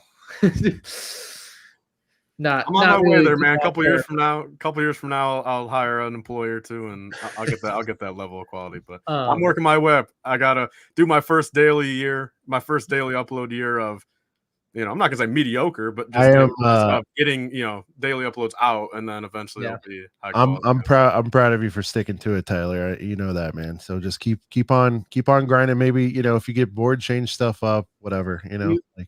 Tyler, who do you think is gonna crack first? Because I've come close. I had some days where I almost didn't. Well, yeah, upload, Ryan. I mean, it was like 8 o'clock, and I'm like, I'm gonna do it. Because Ryan gets up at 8 a.m. every day to make a. Well, yeah, dude. My last stream, man. It's like never 10:58 p.m. your time, and I'm like, damn. I mean, you only got an hour left, but no, you got it up. But right. I did have to finish that video right then and there. I was like, I gotta go. I gotta finish. Yep. So the thing is, and I kind of said this. I mean, I think mentality wise, I think we're probably both pretty much there. But like I said, I mean, just credibility wise, I mean, if you miss a day, I mean, of course, you got way more kind of reasonings to like, be able to say, look, like it just factually couldn't get done. But I'm also kind of like subconsciously, I know that. So I'm almost to the point, which I mean, I don't want to think this way, but I'm like, all right, look, I know I can go every day, but I'm thinking to myself, all right, if Ryan misses a day, it gives me a little bit more leeway to miss a day myself. But also, I don't want to think that way because I don't want to subconsciously think, if you miss a day, I miss a day. Sorry, Tauntaun. Catch us on Replay, gang. We're going to do a UK stream soon. Yeah. So I did 100 days in a row from like September or maybe July to September, July to October or something. Yeah, that was a solid stretch. Yeah. The problem is once you miss a day, then you feel the weight off your shoulders and you don't feel as like motivated anymore in a way. So to me, part of why I'm uploading every day is because I know if I miss one day, well, why not miss 2? Yeah, it's gonna spiral. I'll upload tomorrow and then miss the day after that, and then upload I'm just like, no, I think I can make really good videos and I can make them every day. I still need to hire another person to really be where I want to be, I think, and do what I want to do. But like we're getting there. We're getting there. So if anyone out there is looking for a job, shoot me an email if you're in the Florida, Orlando area. I'm looking for Central Florida. Some good help. Paid position, well paid. Good. I'll sometimes give you free fake Lego when I'm done with it. You're not just gonna pay them in exposure bucks. It'd be a lot cheaper. I'll tell you that. Tyler, let's get your take on this, and we'll move to something else. Do you feel like there's a little? Are you concurring a little with Ryan? They're trying to do some make good. Are you noticing some things maybe over the past year or so, including some of this stuff? Where they're trying to do some make good stuff to the fans. Yep. The guy in chat says just below minimum wage. That was just a golden line. That was really funny. I just wanted to just below minimum wage.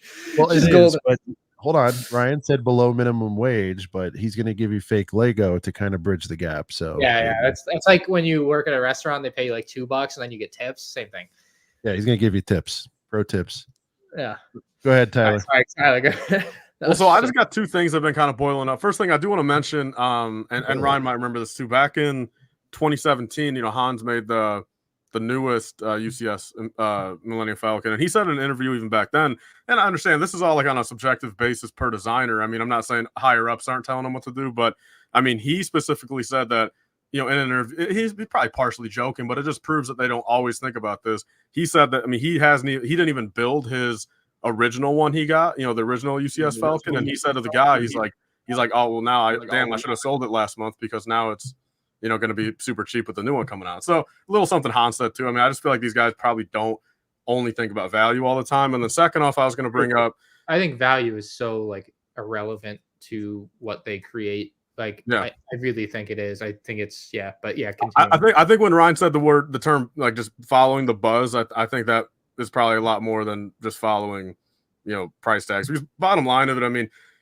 Lego, I think, especially if you want to talk about like that, I mean, the recent years, I think Lego definitely probably got, way more confident, just like this new boost of everything. I think there was maybe a point, where Lego would, maybe not try some out of the box stuff, but I think Lego's confident now. But then the second thing I was going to bring up, Ryan, what are the odds on the Jedi Bob Starfighter?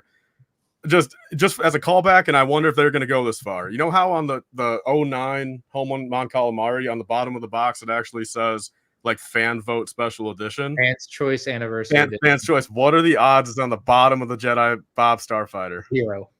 Okay, you don't think they're going to go that far and give us that much credit? They have a box template now that is reasonably strict, I would imagine. So 0. Now, if you want to bet, if you want to say, hey, maybe they put a little patch or whatever on the side, like they've been, like that's what they've been doing now for things like that. True. I would maybe give you 1,000 to 1 odds on that, but like, nah, they're just gonna make the set, and maybe in an interview, someone will ask them one time while they're asking them what inspired them to make their 5th UCS or 5th X-Wing and TIE fighter, and they had designing it for the 5th time. Maybe they'll ask them about it, and they'll probably be pretty truthful and be like, yeah, we wanted to make good. But otherwise, it's just obvious why it exists and how it existed, or what's brought it about. But yeah, I don't think there'll be any additional. I think actually what will be potentially the most telling thing or interesting thing about it, do they reveal it on its own? Oh, make its own. Yeah, its I own. don't think anyone's ever like talked about like how things get revealed or what gets revealed, like, and why they get separated into things. Final First Battle Pack got revealed on its own. Very obvious reason they did that. Yeah. And it's like a lot of sets get revealed, like officially revealed, obviously leaks and things. But when Lego announces things, you know, they'll do them in bunches, whether it's summer sets or whether it's the Ahsoka 3 or the gunship just, I think, was on its own, but I can't remember. But that was just because it was the one-off set that happened to come out that month that wasn't with the other 3 Ahsoka ones. But yeah, I don't know. I think it'll be really interesting to see if they reveal it on its own or if they reveal it alongside just I don't know. They split up their reveals quite thin now, so it's hard to know. Like, I think with the March sets is a good example. We have the dioramas, and then we have what are the other 2 March sets? I forgot. I'm blanking. Midi-Scale. No, not the 2 play sets in Midi-Scale. Right? Yeah, the dioramas may. Yeah, the one diorama. Like, the Midi-Scale sets are getting revealed separate from whatever else, for sure. Like, book it. So I'm just curious how they're gonna split it up, or if they'll reveal it on its own. Well, and Ryan, this is something I don't know if I ever asked you. I guess, I mean, just really quickly, and I guess if Sean and Brent and even the chat has any opinions, just quick. I mean, what's everyone's opinions on the fact how, you know, Lego Star Wars is doing, you know, Jan 1, March 1, May 1, June 1, August 1st, October, September? Like what are you guys? I mean, because of Ryan, I mean, we're back from the days of, and probably a lot of people in the chat too. I mean, of, you know, just literally strict two things a year. And sure, you got your May 4th set, but like that was like an event. You know, you weren't going in there for the regular sets. I mean, Ryan, are you on board, I guess, or do you wish they went back to just 2 waves a year? I think ultimately it doesn't matter. It's like, are they coming out with good products or not? But also, like, I am the type of person that cares, and it's like 5 years ago they were releasing sets on like April 20th, like right before May 4th promo started, and I was like, this is ridiculous. Like, you're clearly doing this to dodge the May 4th promo drop. But now they're like embracing it. They're actually releasing stuff on May 1st. So from that perspective, I think they've improved a little bit. But I also think like January 1st, March 1st, May 1st, June 1st, August 1st. It's a lot. There's a lot of release dates. But they and Sean will probably go on for ages about, you know, why they would do this, because he probably just knows more. But you know, I'm sure people into the store more. Yeah, drive traffic to the stores, drive engagement. I honestly, from like a content creator perspective, I think it's really good for me. Like, just only having to worry about so many reviews per month or whatever. Not necessarily that. Like, I could handle doing whatever, but I think as far as like just having interest in the thing, just having stuff to talk about, new stuff's coming out every couple months, is way better than twice a year.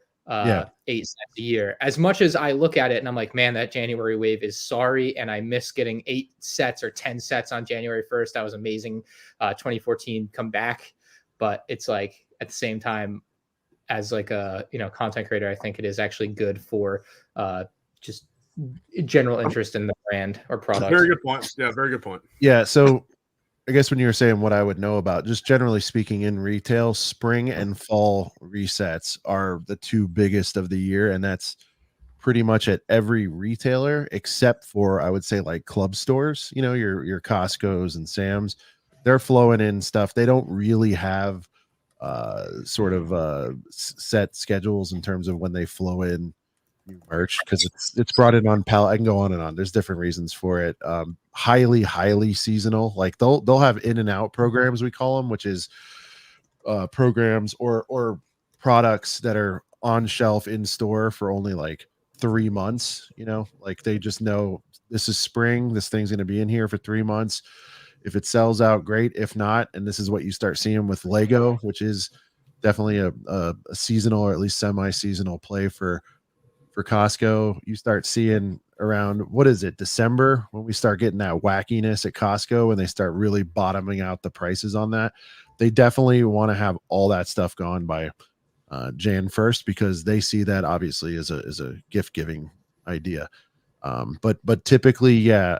So what I wonder though is, so there are exceptions to that. Lego obviously being one of them. They're going into Walmart Jan 1st. So it's not everything has to go in during the 2 major resets. Right. Yeah. I'm wondering, do you think by putting Star Wars out there, we're already having tough decisions on what to buy on Jan 1st. They've already moved the modular up to remove that competition.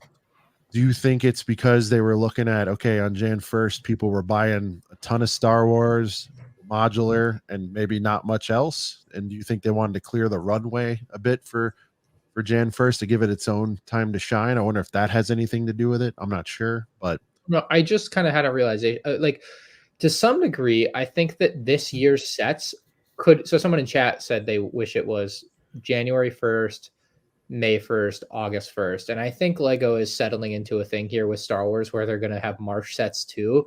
So like January, March, May, August makes a lot of sense to me. The June one is the odd one out to have a lot of sets on. I think all of the June sets this year, because we have a battle pack, the Ahsoka set, and like 2 like little stocking stuffer, mech microfighters, all of those really fit in January. So it's interesting to me that they are June, because historically those would be January sets. Obviously, some of them are Mando season 3 or whatever, and that makes sense as to why they're further back, maybe.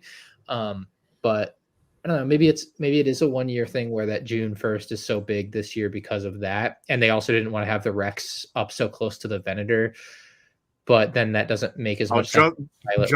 Just enough so the June leaks happen like 2 months after October. Just enough so you can lie to your customers to entice them to buy things, whether people want to believe. No, it's funny how that worked, man. We got the Rex rumor literally a month after the Venator came out, because that's ironic. Alistair with us, just a quick straight up M and R on the screen. There you go. Thank you. There he is. M and R. No, but as far as my sentiment towards it, Ryan, I love it. January 1st, we need a little bit more though. Like I felt like last year, if you're going to go small, that was pretty cool, right? Because we got a bomber and a box of boys and maybe something else, or was it just those 2 in January? We got the micro boba, Microfighter, yeah. And then the Tusken Raider brick. I feel about microfighters the way you feel about the European bags, whatever, microfighter. But I felt like that was enough of a snack. This year definitely kind of left me wanting a little bit more. Although again, most legendary box of boys maybe to date, so that was a cool drop. And I did get the Firehawk because I'm an idiot, but so I did buy on that. I do like that May the 4th is their own thing. And then obviously, August wave. I don't think that's any coincidence. I think if films were maybe dropping, that would be, a good time to have some stuff out. Certainly summertime, good time to build. People are out of school, whatever, that kind of thing. And of course, from the retail perspective, getting that stuff in the summer gets it into the flow. They can start to figure out what the run rates will look like so that they can have adequate inventory to meet holiday demand. I think makes a lot of sense from that perspective as well. Oh, go ahead. Right. If Anonymous calls out this hey right here, then should I hit it just one time, Sean? I don't know what it means, but it means something. I know he's gambling. Nope, just introducing himself. Dang it. All right. Brent, are you cool with how they're doing things now, or would you prefer 2 gigantic waves like back in the day? I think I like it dispersed a little bit. Gives you a little something to look forward to. I mean, Yeah. I wouldn't mind if it was in 2 drops, but I mean, spread the wealth around a little bit, I guess. I don't know. It could go either way for me. It could be 4 small drops, 2 big drops. Doesn't really make a difference. At this point in my Lego collecting life, I'm waiting until most of this stuff goes on clearance now anyway. So to me, doesn't matter a ton. All right, we're going to turn to the chat. Thanks, guys, for bearing with us. We got some topics to plow through, but it is State of Art Lego Star Wars. You guys' input means a lot as well. Let's do this. We'll open up to chat for a bit, and then we'll also we'll get to these backlog supers. And Brent, if you see any that you think are interesting, let's see. What color is Bob's ship going to be? And also his skin tone. I've heard that discussion. You think he's just going to be a straight up yellow Jedi Bob? Or I think he's got it. That was in the Falcon report that it was going to be yellow skin. Yeah. Okay, well, I'm the Falcon today. My bad. The Falcon report. What color is the ship going to be? Yeah, I would personally. It's weird. I've always imagined him more of like a dark green guy, but I feel like that maybe clashes too much with the Yoda Starfighter on. I don't know where I saw this. I know Ryan, the one that you had made up for your video, has a red on it. What's the secondary color? That was just easy to do. I think we took. Well, sure, but I mean, it gave me motivation to think. I mean, dude, like red and tan. I was thinking like red and tan might look pretty fire. Kind of be a little Geonosis, but all. I can think on that is the 2002 Tusken Raider Encounter set has red and tan in the same build, same set, not necessarily build, just kind of side by side. Yeah, yeah. I mean, so I would guess. I'm gonna guess my final guess: dark red and regular tan. Dark red for Republic. Be more closer to all right. That color. As a quick follow up, what's your second guess for the minifigure in Jedi Bob? Do you think they'll do an actual correct clone pilot in this case if they're gonna go full make good?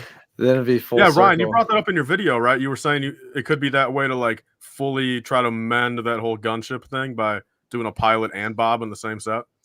I think it would be interesting if it was. I don't necessarily think they will, but if it would make sense because that's why the set exists. Like, why not do everything that you should have done the first time, and double dip and make a ton of money while you're at it? Like, so yeah, of the top bets I would put in are Clone Pilot Episode 2 or Flesh Jedi Bob. But again, it's weird the way these leaks happen. It's like the person that leaked it knows that yellow Jedi Bob's going to be there, and they know there's another figure, but they don't know anything about it. They can't describe it in any way.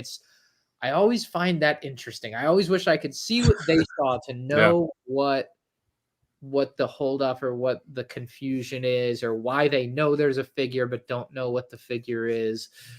Just a lot of question marks in my head. But I just clearly going to be colors we can't comprehend. I saw somebody say brown and yellow, the toilet combo. Wouldn't shock me. Would be good. Sean Lynch is just relentless with asking venomized questions. So we'll take this one since I ride for the sail barge. Is the sail barge, what if it was venomized? I mean, I think it has to be Marvel to be venomized. I know, but he's asked so many times, and it's so clever that I had to put one in. All right. Let's see. Yeah, what about a blue metallic super battle droid for the second figure? Oh. They bringing it back, Ryan? No. No way. Gunship colored Bob's Starfighter. Wouldn't that be? Oh, well, I guess so. But basically Obi-Wan's, but color. That's basically Obi-Wan. That's exactly what I was trying to. So what if for Jedi Bob they did this? So here's his Starfighter. It's brown, tan, yellow, and green. All the colors like of the fig. So you could have like yellow accents, green accents, but then it's like a brown and tan. It probably look ugly, but I was just thinking like the colors of the figure. here's the thing, guys. I think it's gonna be bright and whatever it is, because remember, even though we're trying to like read into this, it still needs to be toyetic for the normies, and it needs to be something that'll look good on shelves. So I guess let's all take a wild guess. What's the worst color we think they can do? I think orange. No, I would love orange. I think purple is the worst color I think they could do for a Jedi. What? the worst. Hold on, let's do this. What is the most likely though? Because I think you've got the gunship colors are kind of out because of Obi, I think, and then also Anakin's are probably out. Well, and dark green because of Yoda's probably right. Right. So yeah. I'm feeling blue here. I don't know how you guys feel. Dark blue? Yeah, dark blue would be rad. Dark I mean, it blue depends. would be They want to make it. I don't think they can afford to make it like overly goofy either. I think the starship needs to be kind What of. about lime green to go with this lighter green lightsaber? Lime green. Dark blue and lime green. That would be pretty With sick. That'd be kind white. of dope. Seattle Kinda like- Seahawks Are we colorway. talking Seahawks? Yeah. It's talking Seahawks. Dude, and the astromech, imagine that. It would literally be a Seahawks astromech, just like how the astromech in the E-Wing set. Orange and black would be sick. I mean, have we ever seen any like second or the fifth tier Jedi's starfighters, or only the heater Jedi's get their own starfighters? Probably the most random one we got was the T10. I mean, he's probably the one. Yeah. I mean, other than that, I would say. Well, what color was that? The most irrelevant.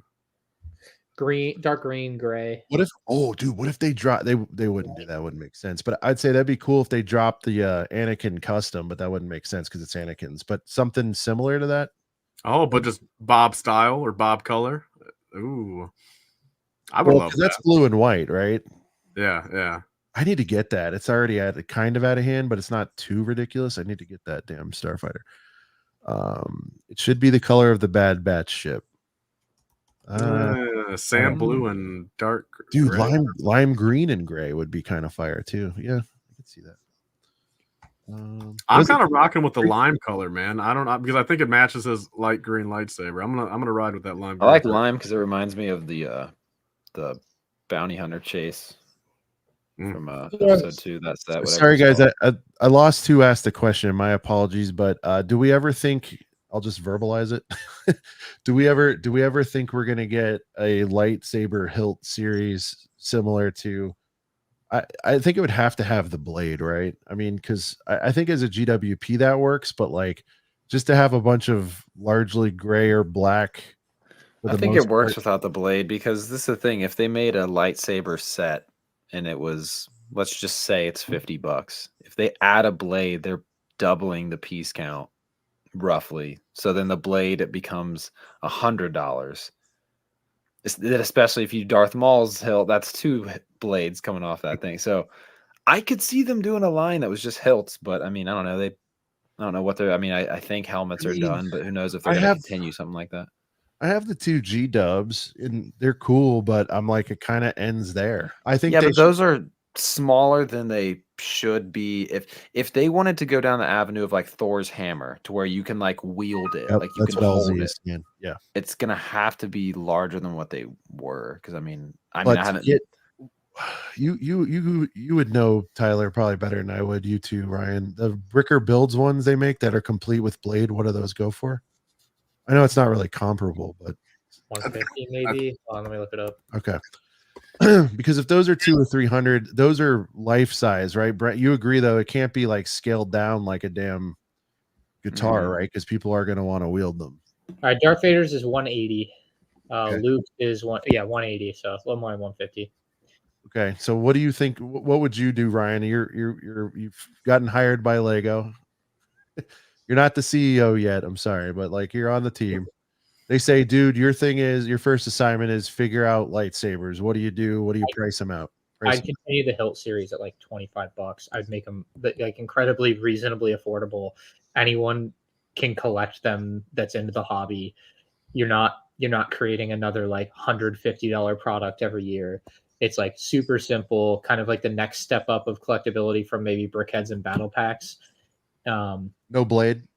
No blade. You can't, because that's the entirety of like the extra. Yeah, I'm camp no blade for sure. CPA says he'd do 200 for a full-on lightsaber hilt. I don't know. I don't think it would be that much. Buy the Bricker builds at that point. Yeah, I'm not having CPA do my taxes anymore. He's got too much money on his hands. Yeah. He's dropping tubes money on a hilt.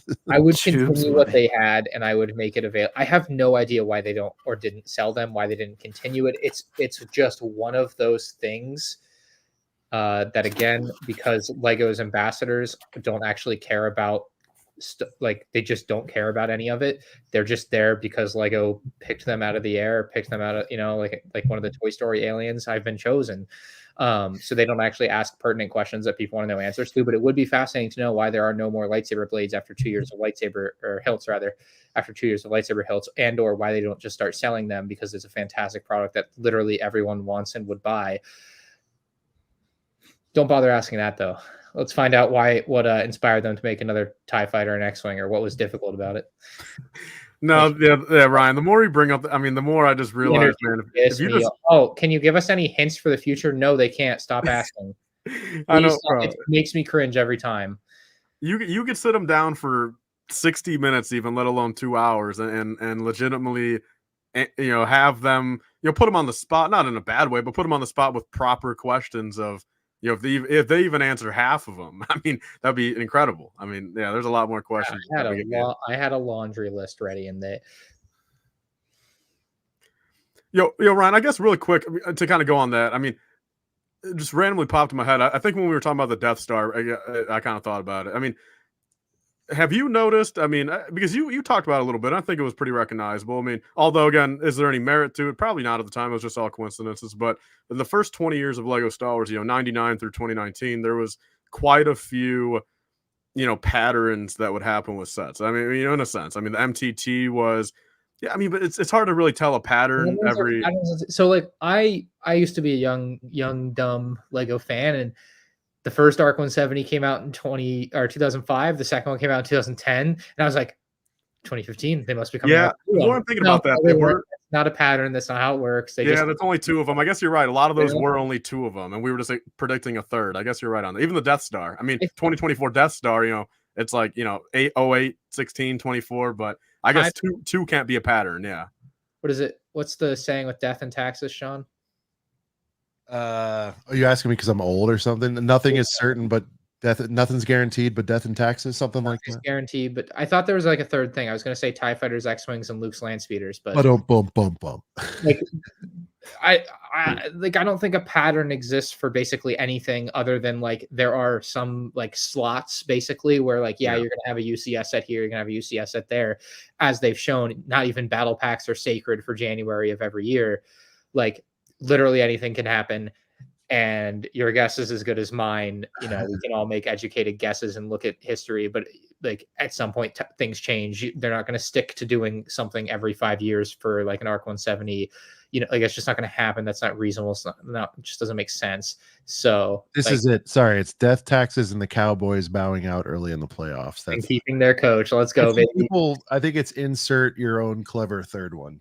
Yeah, that's probably why there's. That's what it was. Yeah. All right. So now that Brent is back, Brent, I want your take on this first because you and I haven't even texted about this one. Right. Star Wars getting a little weird here. We got mechs obviously now.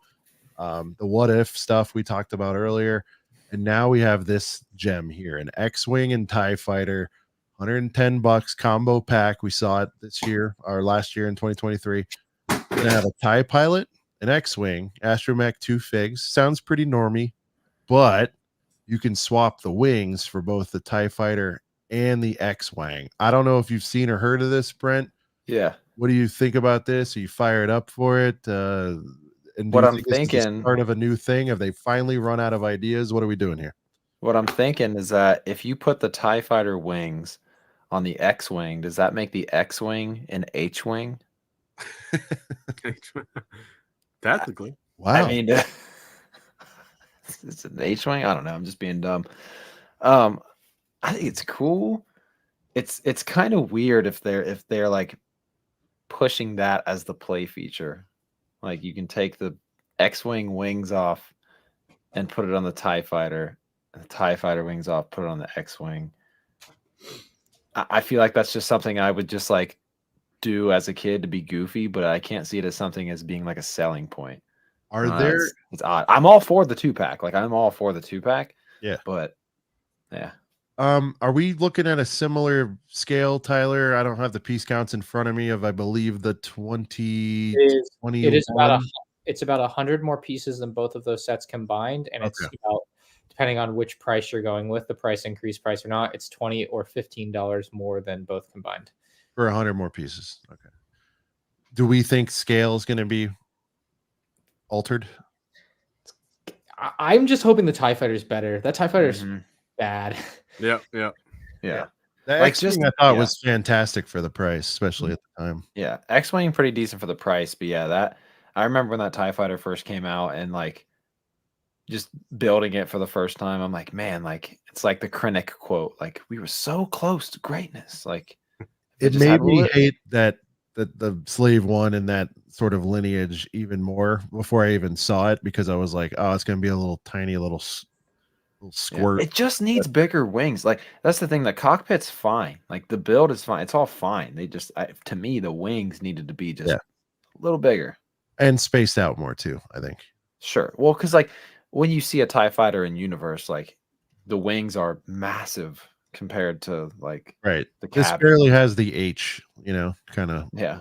To your point, it needs a little more of the, as a, Tyler, is it, when I say they're getting weird, is this just, do you think this is a one-off, is this a test, or do you think we're going to get to a point where this is going to become normal? Could they, let me ask you this, what's the follow-up to this if they make it a thing? What other 2-pack could they kind of I don't know, mix and match? Well, so I've got 3 things. First off, on the gimmick thing, the second, I didn't know it at the time. I think I've seen these pictures before, but like I just never knew it was an actual thing. But in Legends, there's something called, like this, there's like a Star Wars Uglies like era or something, like where like I don't know what era of Star Wars. I mean, it had to have been, I guess, post Empire. I mean, due to the fact they were using TIE Fighters and X-Wings. But in Legends, I mean, there actually was like some books or whatever, some comics that combined these ships like that. I mean, do I know if they're really using that for reference? I don't know. I kind of maybe doubt it, but just kind of psychologically knowing that like at some point in Legends, like they did do this. I mean, sure, Legends are, anyone could write whatever they wanted 25 years ago for Star Wars, but knowing that, it makes me feel a little less weird about this. When I first heard about this X-Wing swap, stuff like 2 months ago, I'm like, all right, what are they trying to do here? You know what I mean?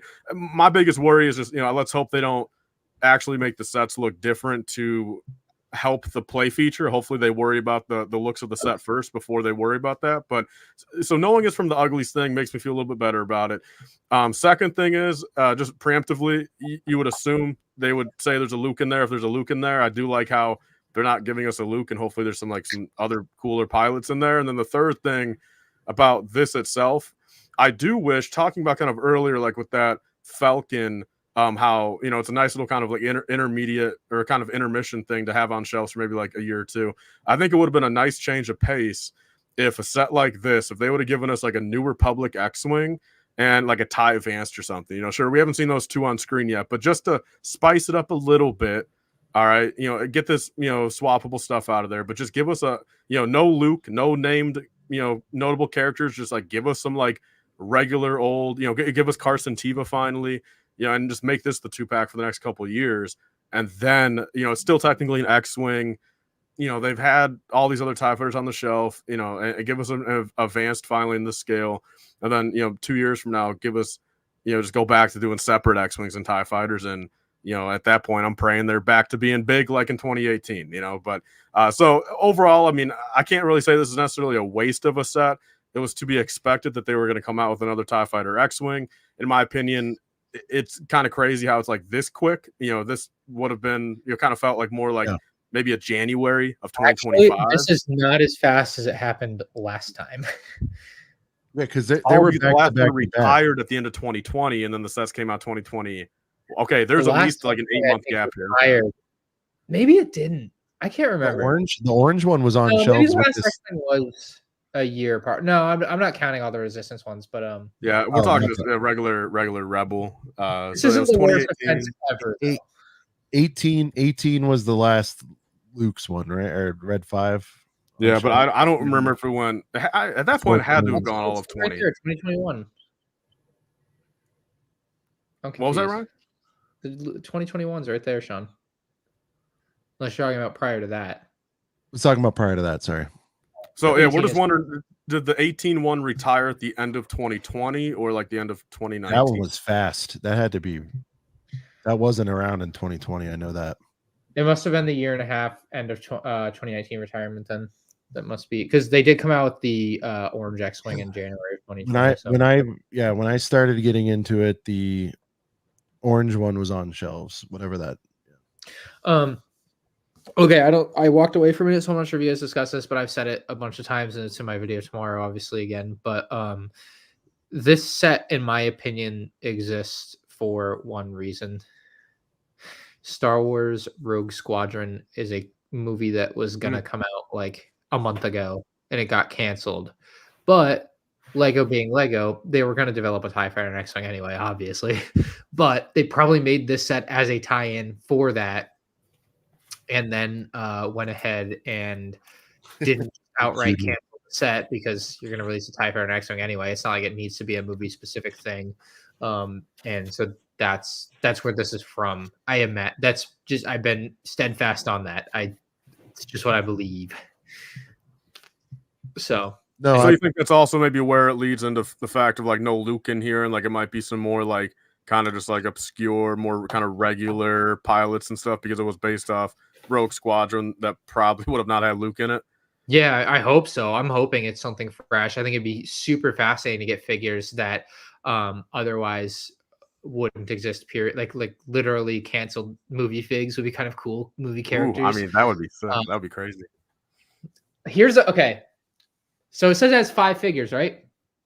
Now, I've had this like interesting like kind of 180 on this. So like with the E-Wing set, right? It's also $110, 5 figures. When I reviewed it, I was like, I think 5 figures in this is really good. I think that like for a $110 Star Wars set, 5 figures is good. If you compare that to the gunship, it got 5 figures for $140, right? So the price per figure is better in that set. But I think the like low key thing with these 2-in-1 sets that like I realized not long after I filmed that review, or maybe it's the TIE Interceptor review earlier in the year. I can't remember, but either way, you are actually getting screwed on figures in these sets. Anyone want to guess why? Yeah, because if these were released individually, the TIE Fighter they were 4 apiece, right? Or 3 and 4? 3 and 4? The X-Wing had 4, yeah. So that's 7. Yeah. So gotcha. Yeah. I don't know. It's getting weird. It felt like when I first saw it, I was like, yeah, this is actually a good thing. They're putting in a good amount of figures. And I'm like, wait, if these were separated, there would be even more. What the heck? And I was like, well, that's what I get for thinking they did a good thing, I guess. It's actually a bad thing. So like, I think the 2-in-1 sets are amazing. I think it's a great idea. But yeah, you're always getting screwed on figure counts for Lego Star Wars. Even when you think you aren't, you are. It's crazy. It's really unfortunate. Other than maybe battle packs, every other the best 5 less than good. Yeah, that's a good example of a good one. But yeah. So I think it'll be a cool set as long as the builds look good. The features seem fun, unique. Like it's something different. Yeah, I would just hope that the wing swap thing doesn't compromise the builds. I can't imagine it does. I think it's just Technic on these ones anyway that held them together. Well, yeah, someone tagged me in a story. I mean, the same like within an hour of this getting posted by Falcon. I mean, they already effed around with the 2021 versions, and from what I could tell, I mean, if they could do it that quick, I mean, I would assume. And Ryan's actually going to testify. I mean, never mind. It's not. No, so like in the early 2000s, it was just 3 Technic pins, and the wings were a bit wobbly. You're right. You're right. I shot myself with the spring loaded yourself. I don't know where it went, and it's red. Oh no, it's red. Oh no, it is green. Never mind. I was gonna say it's gonna disappear in here. Everything's red. But yeah, no. There's actually this is a really much stronger. Oh no, it is. I'm stupid. It is Technic. Yes. Okay. I wouldn't worry about it compromising the strength. So there was nothing blocking you from just pulling that apart. It's just you didn't realize. Like there's no plates or anything. I just giving it more strength. Strongly enough. No. Yeah, you just pulled off. See, I think it's the same for the X-Wing if I remember. I built a few of those. So. Whatever happened to the TIE Fighter stack, man? You gonna do it with this TIE Fighter? No comment. Yeah, can you imagine how many TIE Fighters he would have to stack up since he said that? It's been like and how many of this second X-Wing you'll have to sell on whatnot to get rid of all the second X-Wing? One of these days. It's kind of as a YouTube short too. That's the sad part. Do it at Brickworld. Just stack stack. Hey, Ryan, at this point, man, you got to do with the UCS TIE Fighter, man. Stack up 50 of those. Dang, dude, that'd be an expensive stack. Oh, we'll see. All right. It seems I want to bring up another topic for you guys real quick. It seems like dioramas have like sort of permanently replaced the classic environment sets. We're going to get a couple of environment sets this year from Mando, I think. And what else? I'm looking at the lineup here. I think that's it, right? Mando. But the diorama, we got the Boonta Eve. What other dioramas are coming, guys? I'm scrolling down the list. Actual dioramas is Boonta Eve. We're not going to get a final duel either for episode 1. No. Did I dream that? Okay. So just people saying stuff on the internet. All right. Well, I mean, it would make friggin' sense to break one of those out this year. 3 figs. Let's run it, you know. But what do you guys think? I mean, are you kind of that's part of why I kind of like Yavin a lot, you know. I mean, at least we're getting that seems like, I don't know, the first time in a minute that we got a big girthy. There's the Death Star playset coming, but yeah, which I think that's going to be like the counterpart to Yavin, right? I mean, technically, marketing wise, probably. Yeah. But are we good with this? How are you guys? I guess, yeah, this is a good state of Lego Star. How are we feeling about the whole diorama thing? Are we getting long in the tooth? Are you ready to move on from there? Or you want to keep it rolling? I kind of like them. 4 more years. I kind of like them. I mean, if they do them right, like there's some that are fire and some that are whatever. I mean, what are your whatever ones, Brent? Like the trench run, I didn't love. Ryan bought 19 of them, so well, he did something cool with them. But like the trench run, I didn't love it. It was fine. Trash compactor was cool, but I literally can't even remember if I bought it in my collection. I think it retired. So, oops. You're missing out on much. Yeah. Whatever, man. It's always awesome when the good guys put on the bad guys' outfits. No, it's cool. I'll buy that 10 out of 10 times.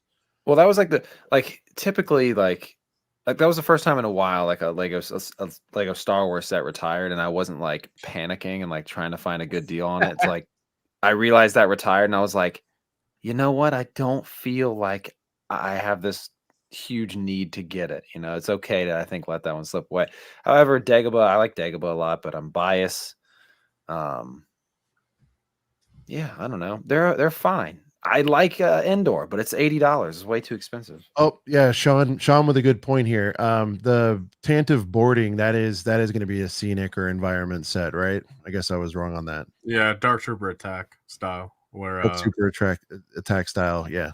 So all right, so they're not all dioramas. It just seems like, you know, that's most of the time. Which I guess for me, the thing I don't like about them is they're kind of limiting, you know, to that little square that they give us.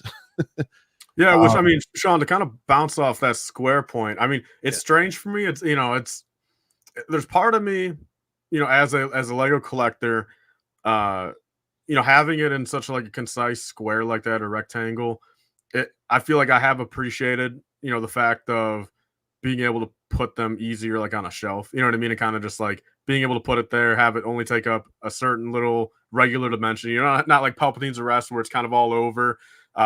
I do appreciate that aspect, but besides the display ability, I really do miss regular, you know, Palpatine Arrest play style esque, where it's just like, you know, value aside, I really do have, I think I have a lot more fun, and they just feel more like Lego, you know, building up some stuff like that, you know, compared to a diorama.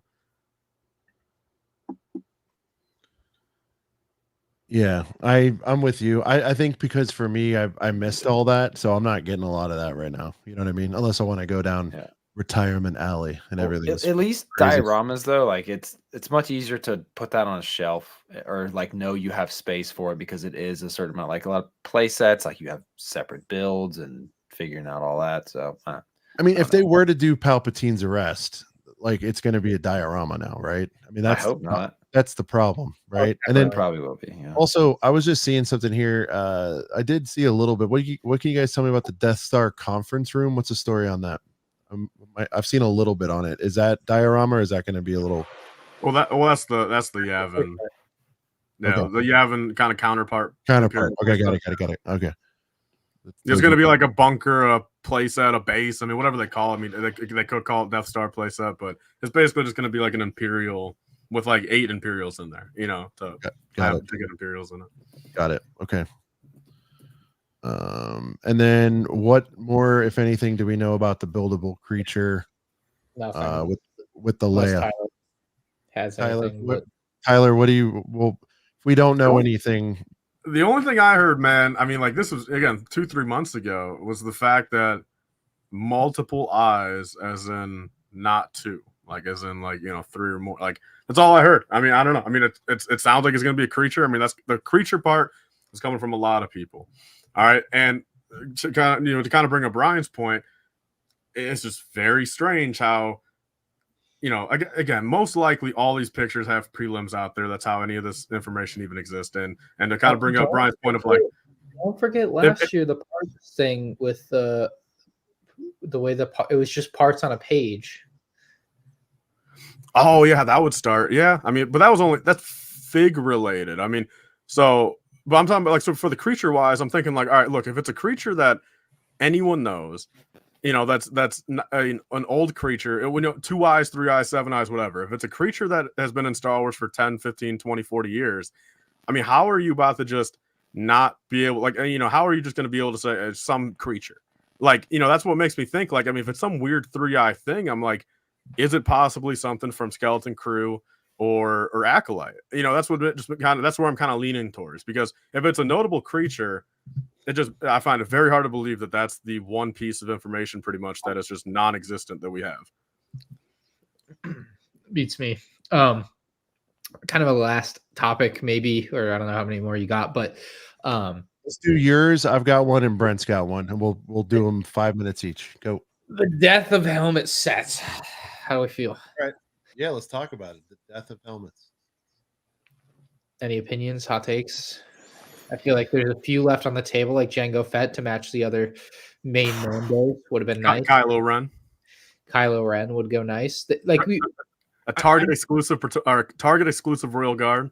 Yeah, with the Target look, dude. One thing I don't know. Does anyone have any opinions really quickly on just like how Funko does it? They put the stickers of where it's exclusive to on the front of the packaging.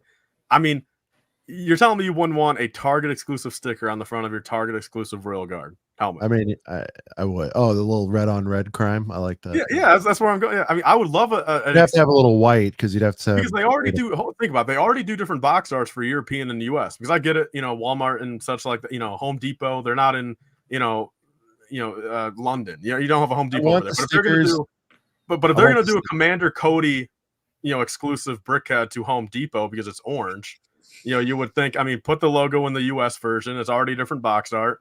And then just leave it non-Home Depot exclusive and, where they put it in Argos in London, like that's where I'm getting at. I want stickers. I want prints of exclusive places. I want my next 501st Battle Pack to be a Lowe's exclusive.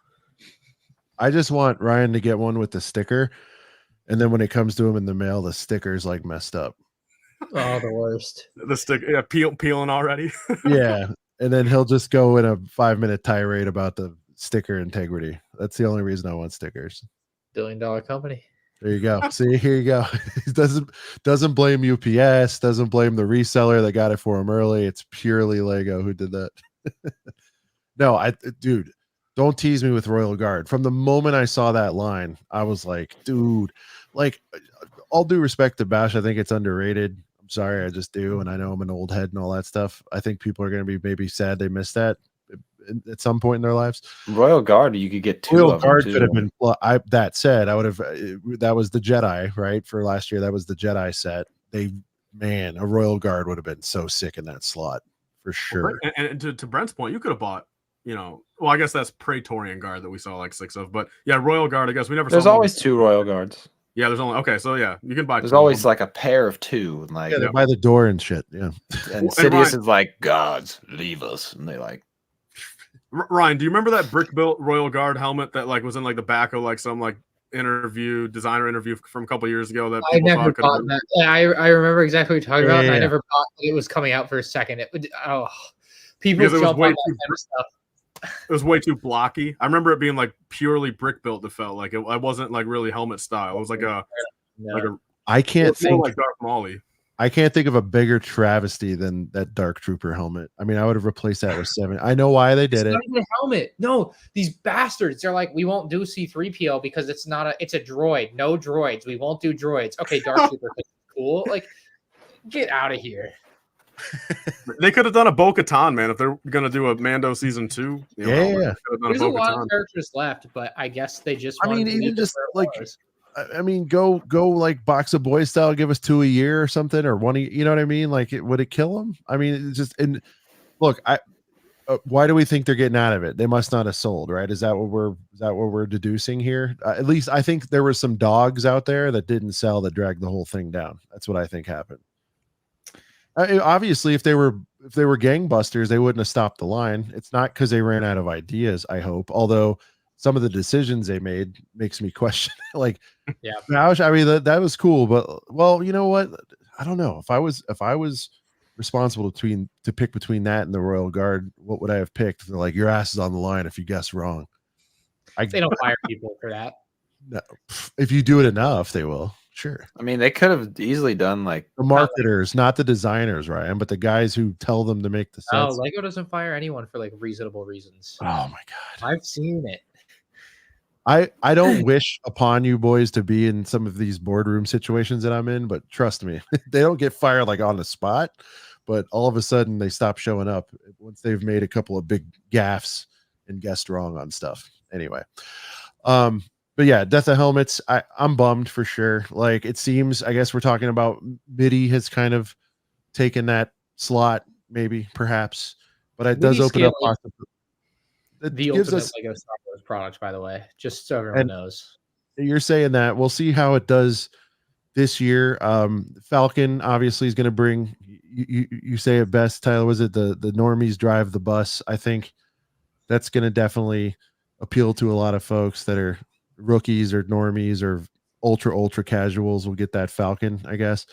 I'd be curious to see how God, it was what the hell's it called? The invisible hand. Invisible hand. Yeah. I'd be curious to see how that one performs. Versus the others. You think so? And then Tantive and then Tantive 4. You know, I think that could be. I want to see how that does. I think it'll do all right. It's a classic. I think the choices they're making seem pretty good on that. But let me ask you this: so Ryan, sounds like you'd rather have midis versus helmets. You're on Team Midi if you had to choose. If I had to pick, now obviously I think they can all exist, but I also think like they probably needed to slim it down a little bit as far as what they're doing 18 plus. Too many arms basically. So they chopped too many heads. They chopped off the helmet head. But yes, Midi-Scale. I don't know if you guys have any preferences, but I'd take Midi-Scale over. Have they ever taken a 1 year? You know, it's like, hey, we need a break. Battle packs. Yeah. Okay, so I don't think that's the case with helmets. I just think they're cutting it here. 5-10 years from now, you never know. But like Midi-Scale happened for 2 years, didn't happen for a decade. And then eventually the time was right to bring it back.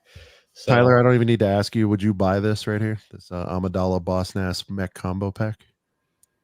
Just for honestly, in a scenario like that, I would buy it more so for the Boss Nass than Padme. If that tells you anything. I was gonna say I know you'd buy it for the figs. Brent, are you heartbroken about the helmets, sir? Not really. By the way, Firebird Bricks, if you're in here, you should take the Queen Amidala and build it a mech just to see what it would look like. Yeah. Could be a cool video idea. Now, like helmets going away, I'm not heartbroken, but I mean to people in the chat and to you guys, I mean Boba Fett would be, Jango Fett would be a great addition. But I feel like they've hit all the points that they kind of needed to, you know, in terms of like you got a couple clones in there, you got some Stormies in there, you got the Mandalorian in there, you got Jango in there, some Leia Bouche to spice it up, some not whatever the one that sucks. What is it? It's not the Death Trooper, but I always get them confused because it's like too dark. Dark Trooper is kind of like their only miss hit, I think. Regular Stormtrooper, sure, kind of a miss hit, but other than that, I mean, I thought they were all pretty cool. There's people I want them all. Like I'm gonna buy them all. I still a couple more I need to get, but I'm gonna have If you them got all. that TIE pilot, that's the Yeah, I got him. okay. Oh, yeah. That's the one that's getting crazy. I'm looking at him actually. He's right over there. I think what's the other one that's shot up? Has the Stormy shot? There's another one that kind of is up there. I think Stormy crossed 100, but I don't think he's like He's not out of hand yet. Okay. Yeah. What do we? All right, real 2-second answer. What do we long term? Do you think? Obviously, those would go up more if they continued them.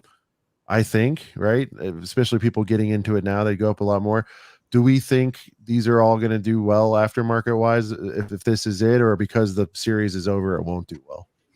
I think it all comes down to, I mean, the TIE Fighter pilot, I mean, the second that happened, every other one was still on the shelf at that point when we realized it was going up. So it's like, just with everything in the, I mean, again, for better, for worse, whatever, it is what it is. I mean, the more that people buy to sit on, the cheaper the set will forever be. So like, it's a good thing for people and it's a bad thing for the other side of the people. But, I think all the other helmets just truly, I mean, we'll never see that. Just because everyone thinks that the Dark Trooper is going to be the next TIE Fighter pilot, and it won't, Yep.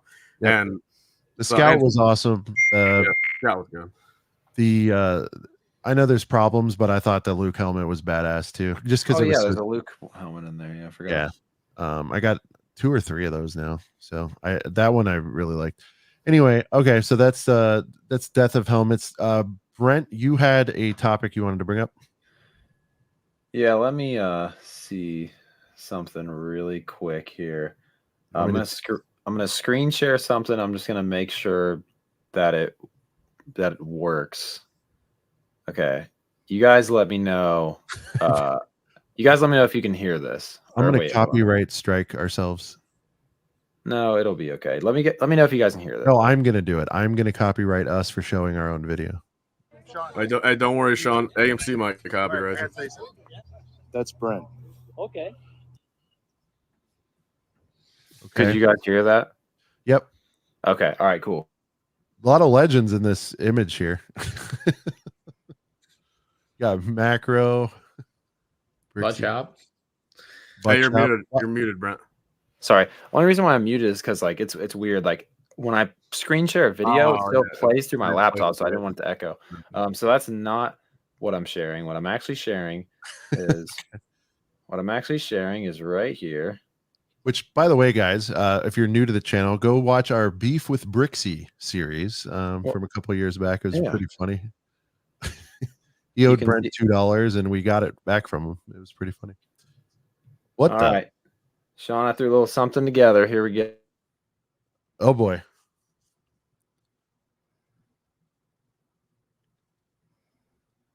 No audio. The right way. It's Nalia. I hope you have the best freaking birthday ever, and you get maybe turn it up a little bit, Brent. Turn it up, Brent. Sean loves.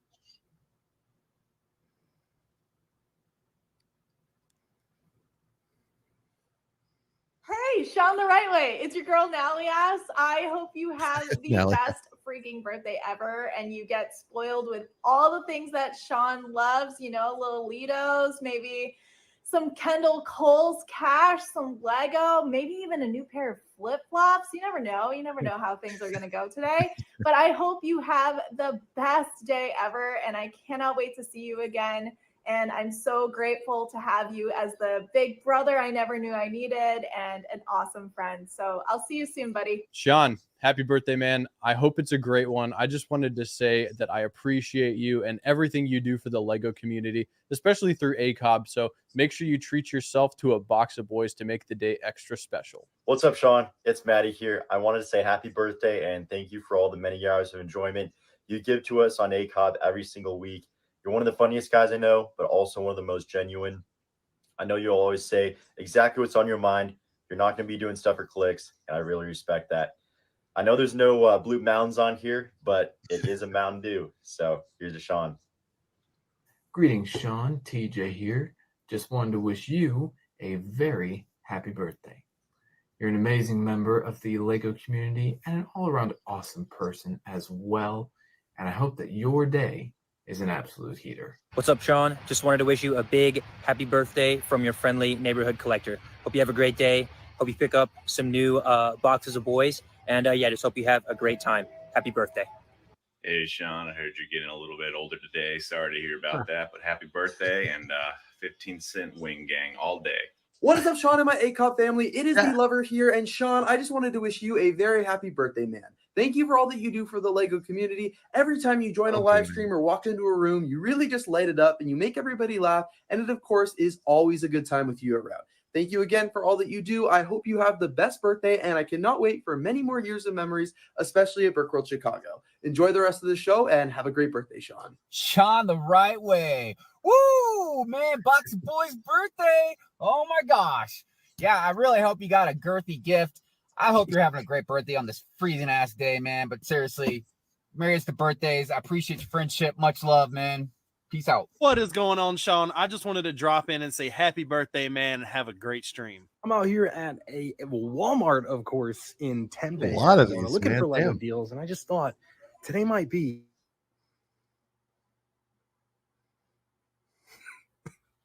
Oh no. It Is really Brent froze? entirely frozen? Because I think his thing's frozen down there too. Brent's frozen. Using up too much internet. Maybe I'll leave you some clearance. Probably not, though, but maybe next time. Good evening, fellow Girth gang. I have an announcement. Yeah, you're. First Hey, Brent. and Brent, foremost, maybe pause it for a second. Let it 146 buffer up. days. No, I guess. Public World Chicago. Better see all your faces. Yeah, it seemed like it was lagging. Maybe pause for like 10 We seconds. good? Hold on. Let me close my other YouTube window. Okay. Close everything else on your computer. Okay. Oh God. Okay. Sorry. All right. Maybe, No, it's maybe good. go back 10. Maybe go back 10 seconds so we can. Yeah, let's we see. can Let's see what city. Yeah, yeah. Can we go back to city. I didn't hear what he's. Yeah. Yeah. I got you. Damn, dude. There's a lot of these. Holy. From City. He's probably the only one that ever calls me City, so much appreciated, Sean. Hope you have a magical day, and maybe I'll leave you some clearance. Probably not, though, but maybe next time. Good evening, fellow Girth gang. I have an announcement. First and foremost, we have 146 days till Brick World Chicago. This one's Better see all awesome. your faces there. More importantly, I was told by Brent today is Sean the Right Way's birthday.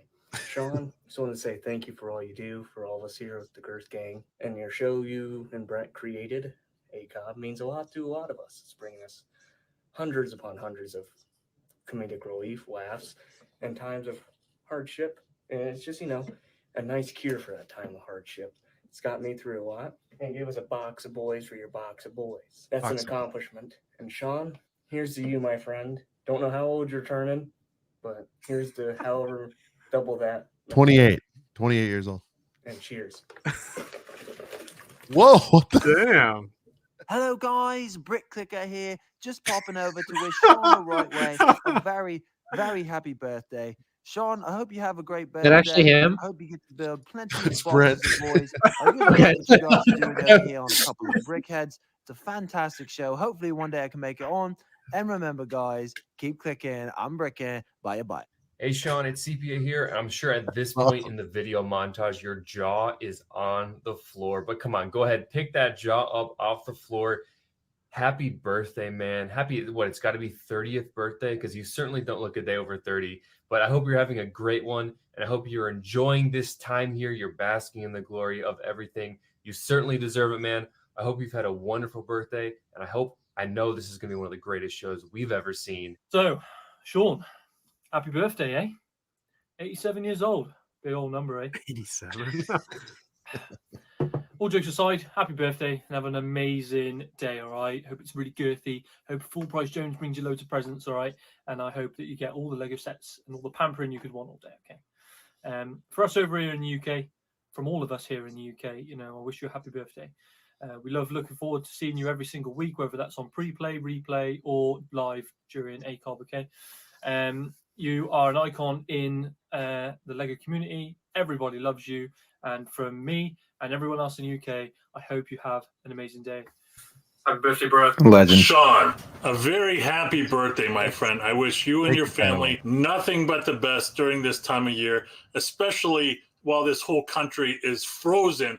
And I hope you stay warm and stay safe. You have interjected yourself into the Lego community, and everybody benefits from it. I'm so proud to know you. I'm so proud to call you a friend. And I want to wish you one more time another happy birthday.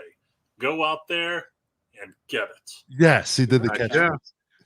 I'm going to now enjoy one drink for each year of your life. Oh, shit.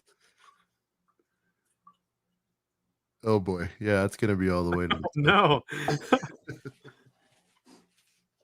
right, here's one. Ladies and gentlemen, how we doing? My minions have informed me that today is Sean the Right Way's birthday. So I am here not to me. wish Sean the Right Way a happy birthday.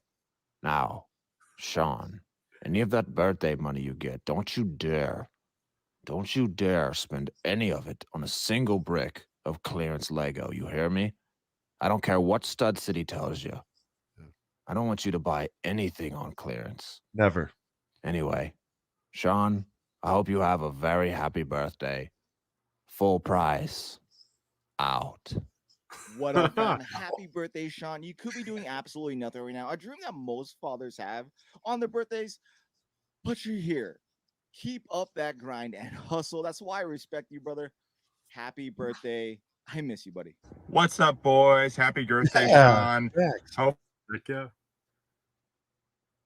Ah, Yo, Brent, you're frozen again. dude, this is crazy. Day, man. You deserve it. You're back. We missed the whole Max one.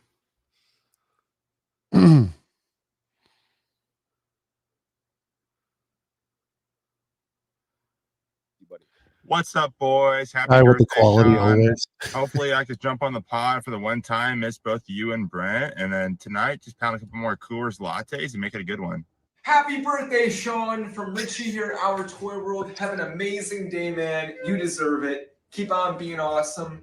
And can't wait to see what you cook up this next year here in the Lego scene. Hey, everybody. It's time to celebrate. Because today's a very special day. That's right, because it's Sean's 58th birthday. Let's all wish him a happy birthday. And show him some love. Sean, my man, I hope you have a heater of a birthday. And get some girthy. Box of boys to add to your collection. You are the leader of the ACOB podcast. And have brought so much laughter, entertainment, and knowledge to the Lego community. Your passion for Lego is contagious. And your dedication to your family is truly admirable. So on this day, let's raise a brick. And toast to you, Sean. May this year be filled with many more epic builds, interesting discussions, and joyous moments with your loved ones. Happy birthday, my friend. Keep on being awesome. And may the bricks be ever in your favor. Cheers! What's up, a couple of that was good. What's your 14 Falcon fan here? I'm just stopping by to wish my good friend Sean a very happy and very girthy birthday. Hope this year's amazing, man. What is that? It's a statement of fact. It is your birthday, period. This is more professional. It's not like you created the best Lego podcast ever. Not even an exclamation point? Are you trying to hurt my feelings because of so you are succeeding? Can't believe how bad this looks. Fortunately, my feelings were generating twice the speed of a normal man's. Very good then. Have you collected the money from everyone? I am working on it. How much do you have? $4. That's how much you and I contributed. Damn it, Padawan. How is full price Joan supposed to buy full price Lego sets for $4? Said I was working on it. And with that, I say, it is your birthday, Sean. Thank you for making me say things like girthy and box of boys and heater all the time in my live chat and with my, real life friends, and they just look at me like I'm weird. But anyways, thank you for all that, and I hope you have a good birthday. Yo, Sean, how's it going? Happy birthday from LifeBricks. I hope you have a wonderful day. Enjoy your stream, and I can't wait to see you again in person soon, hopefully at the next LEGO convention. Have a fun time. See you later. Happy birthday, Daddy. We love you. Happy birthday. I love you. That's awesome. Thank you, man. That's crazy. Thank you, everybody. Holy cow. I literally uploaded that so late because I'm not even kidding. Jim and Duck sent me theirs like 20 minutes before we went live, and they were like, "Is it too late?" I'm like, "Nah, man, it's cool. I got you." And yeah, so that was the whole process, and I'm glad I pulled it off and it happened. So I'm just glad it worked. Man, there you go, Sean. Dude, thank you. You've done that a couple times for the show, surprise videos and such. It's very rare that I'm surprised by anything. That was crazy. I got him. I'm still processing, but oh my god, guys, thank you so much. Yeah, And shout out back to at- shout out to everybody, dude. I text Nick and I'm like, yeah, dude, just like 10 seconds. They put And on they send- 82 jerseys, bro. They send me. They're switching outfits. I'm like, that's incredible. And then Shy, like, he's like, hang on, I got to dig my camera setup out of the suitcase. I'm like, bro, you don't need to set up your whole thing. Just use your phone. He's like, nah. Shy doesn't I'm do low gonna res. unpack everything for 50. Okay. Shy only shoots high res. He's not gonna Yeah, mail so- in an iPhone little clip. Oh, you're frozen. Almost every single person I asked replied with a video. I think besides Josh, but we know Josh cares. He's a busy man. Don't call people out. What are you doing? Josh is the only one. No, I'm put in kidding. 3 Josh, you weren't the only one. I mean, Josh put in 3 hours last week. I think he's good. Yeah, totally good. No, that's awesome, dude. Thank you, man. I don't even know what to say. That's tremendous, man. I was appreciate gonna all you put guys. myself in there, but then I had the wonderful idea of getting a hold of Brick Clicker and Full Price Jones to make appearances. Those are my favorite. You know what's funny is I just watched the Brick Clicker parody the other day. We do need to get the real guy on though. I think it would be really fun. But Brent does a hell of a Brick Clicker, or sorry, we call him Click Bricka to avoid any kind of litigation. But no, man, that was tremendous. It means a lot. Thank you guys, and yeah. Sorry, I didn't mean to. I don't even know how to like, react to half the stuff everybody said. That's so so nice, man. I appreciate it. Thank you. Yeah, dude. Like, shout out to Very- everybody. kinda Shout out to speechless. everyone that. Sorry, I didn't mean to extend the stream longer, but I was like, shit, we're getting deep into this thing, and I didn't want to do that at the beginning when we were on the main topics. And yeah, shout out That's to all right. everybody that sent stuff, man. Like, especially those of you that went, out of your way to do something a little extra special. Shout out to Austin for pouring water on himself. That was He said he's going to so run it back. random. He just said he's going to run it back unprompted. No, that was tremendous. I'm going to watch it many, many, many, many times because I'm just like taking it all in. Thank you guys so much. Before we wrap here, shout out to these guys, Tyler and Ryan, for joining the show tonight. We bounced around topics. We literally could do this for probably 8 hours. There's so much to cover, but we're going to call Tyler it did. here. This is 2024 state of Lego Star Wars 2024 part 1. There's going to be so much more to come. We will probably do something in and around May 4th. Ryan, I know you're going to be dying to come back for the 3rd annual Amperu May the 4th Buyer's Guide. That's kind of a That staple. will be the 3rd annual. It seems like it was just yesterday we were doing the 2nd annual. You remember doing that with us?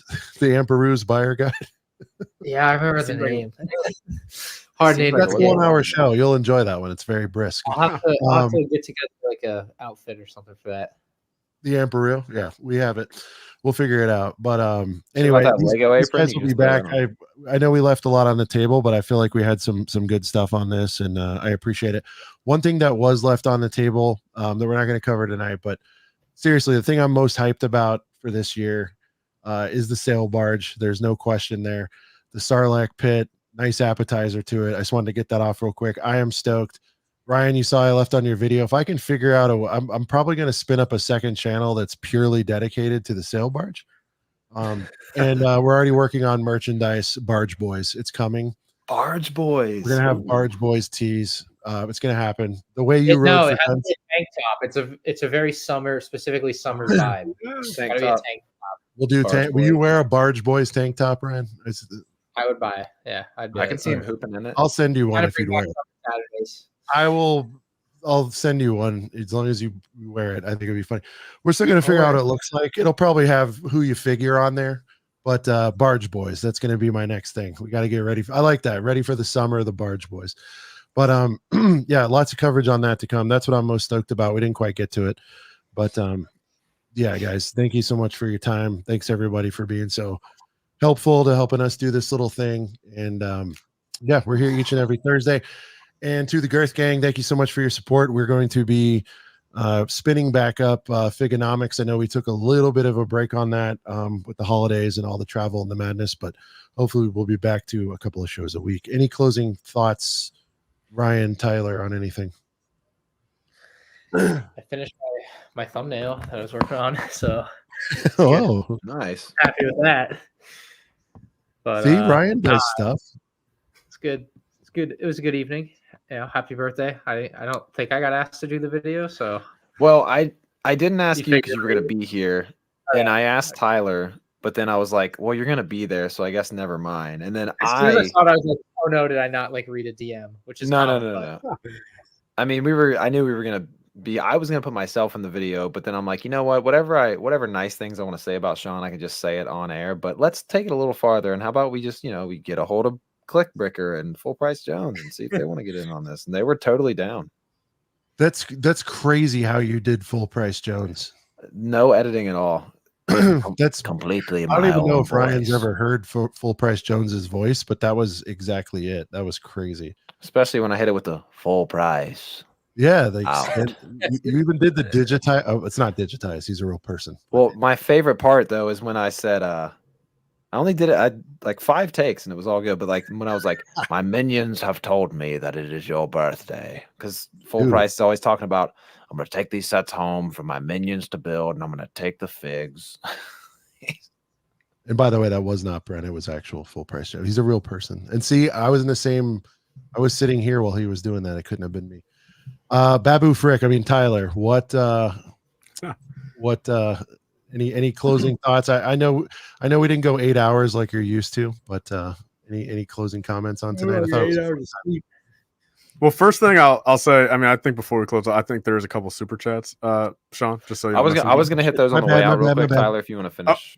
Okay, yeah. I mean, to close off my thoughts, great stream. I love doing these. Of course, I mean, I think there's more to talk about. I mean, quite frankly, I mean, if we're gonna run this back for like a part 2, I think once we start getting some pictures of some stuff, and May 4th promo gets revealed type thing. I mean, I think it's right around maybe late April time. I mean, if we run a part 2, I mean, I think that's probably the time to do it.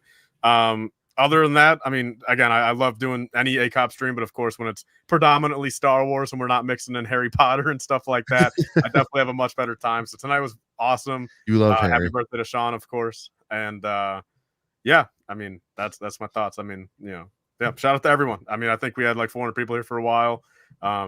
Everyone be sure to be subscribed to ACOB. Again, weekly streams over here. All about Lego. Great people hosting it. Brent and Sean, and that's all for me, Tyler from LifeBricks. There you go. Let's hit these supers, Brent, and then we'll go out. Darth Ostiff, and now he's.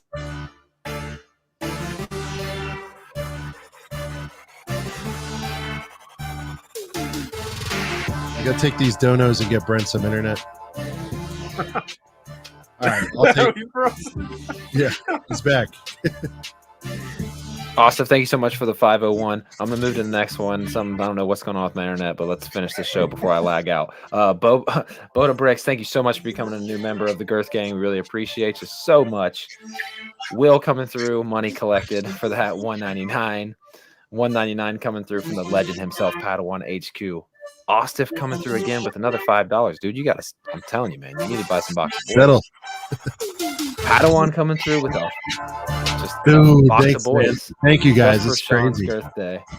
And then we got one more from Ostiff, dumping another $2 over here with a double. I would dump 24 gallons of himself at Brickworld. Hey, if that's your thing, man, roll with it.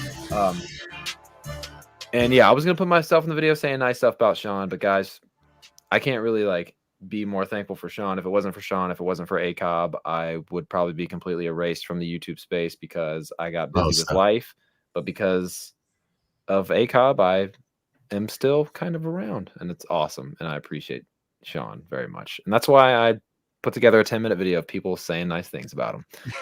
And yeah, there you go. All right. We'll catch you guys. All right. Love you, brother. Love you guys. All right, man. We're going to get out of here. Outro music. Ryan's already sleeping on the Lego review table. Yeah.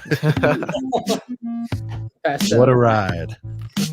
All right, guys. Well, this has been State of Lego Star Wars 2024. We kind of went through as many things as we could in a 3-hour broadcast. Like Tyler said, I feel like April will be a good time to get this crew together, hopefully to do this again. We'll be in the hype of Brick World Chicago 2024. We'll have images. We'll know what the GWP is, yada, yada, yada. So, for Ryan, a.k.a. M&R Productions, thank you so much for your valuable time, sir. Go get some rest. I'm glad kind of ceased being on the dark side now. It was freaking me out a little bit. Shout out to Tyler, aka LifeBricks. Dude, thank you so much for swinging by, keeping the shades on the whole show. Good positive energy. And I really like this new laptop stand that you have. Shout out to you for that. I love this setup. This is how I'm going to look tomorrow on my stream, man. I love this thing. So. Yeah, no, you look good. It fits you well. And shout out to my boy Brent, dude, going above and beyond. Thank you so much, dude. That was crazy that you did that. I had no clue whatsoever, and it means a lot, brother. So this show is what a wild ride, huh, Sean? It's unreal.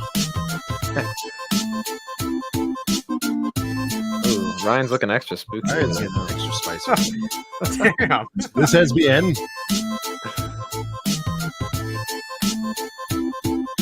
a couple of brickheads. We'll see you here.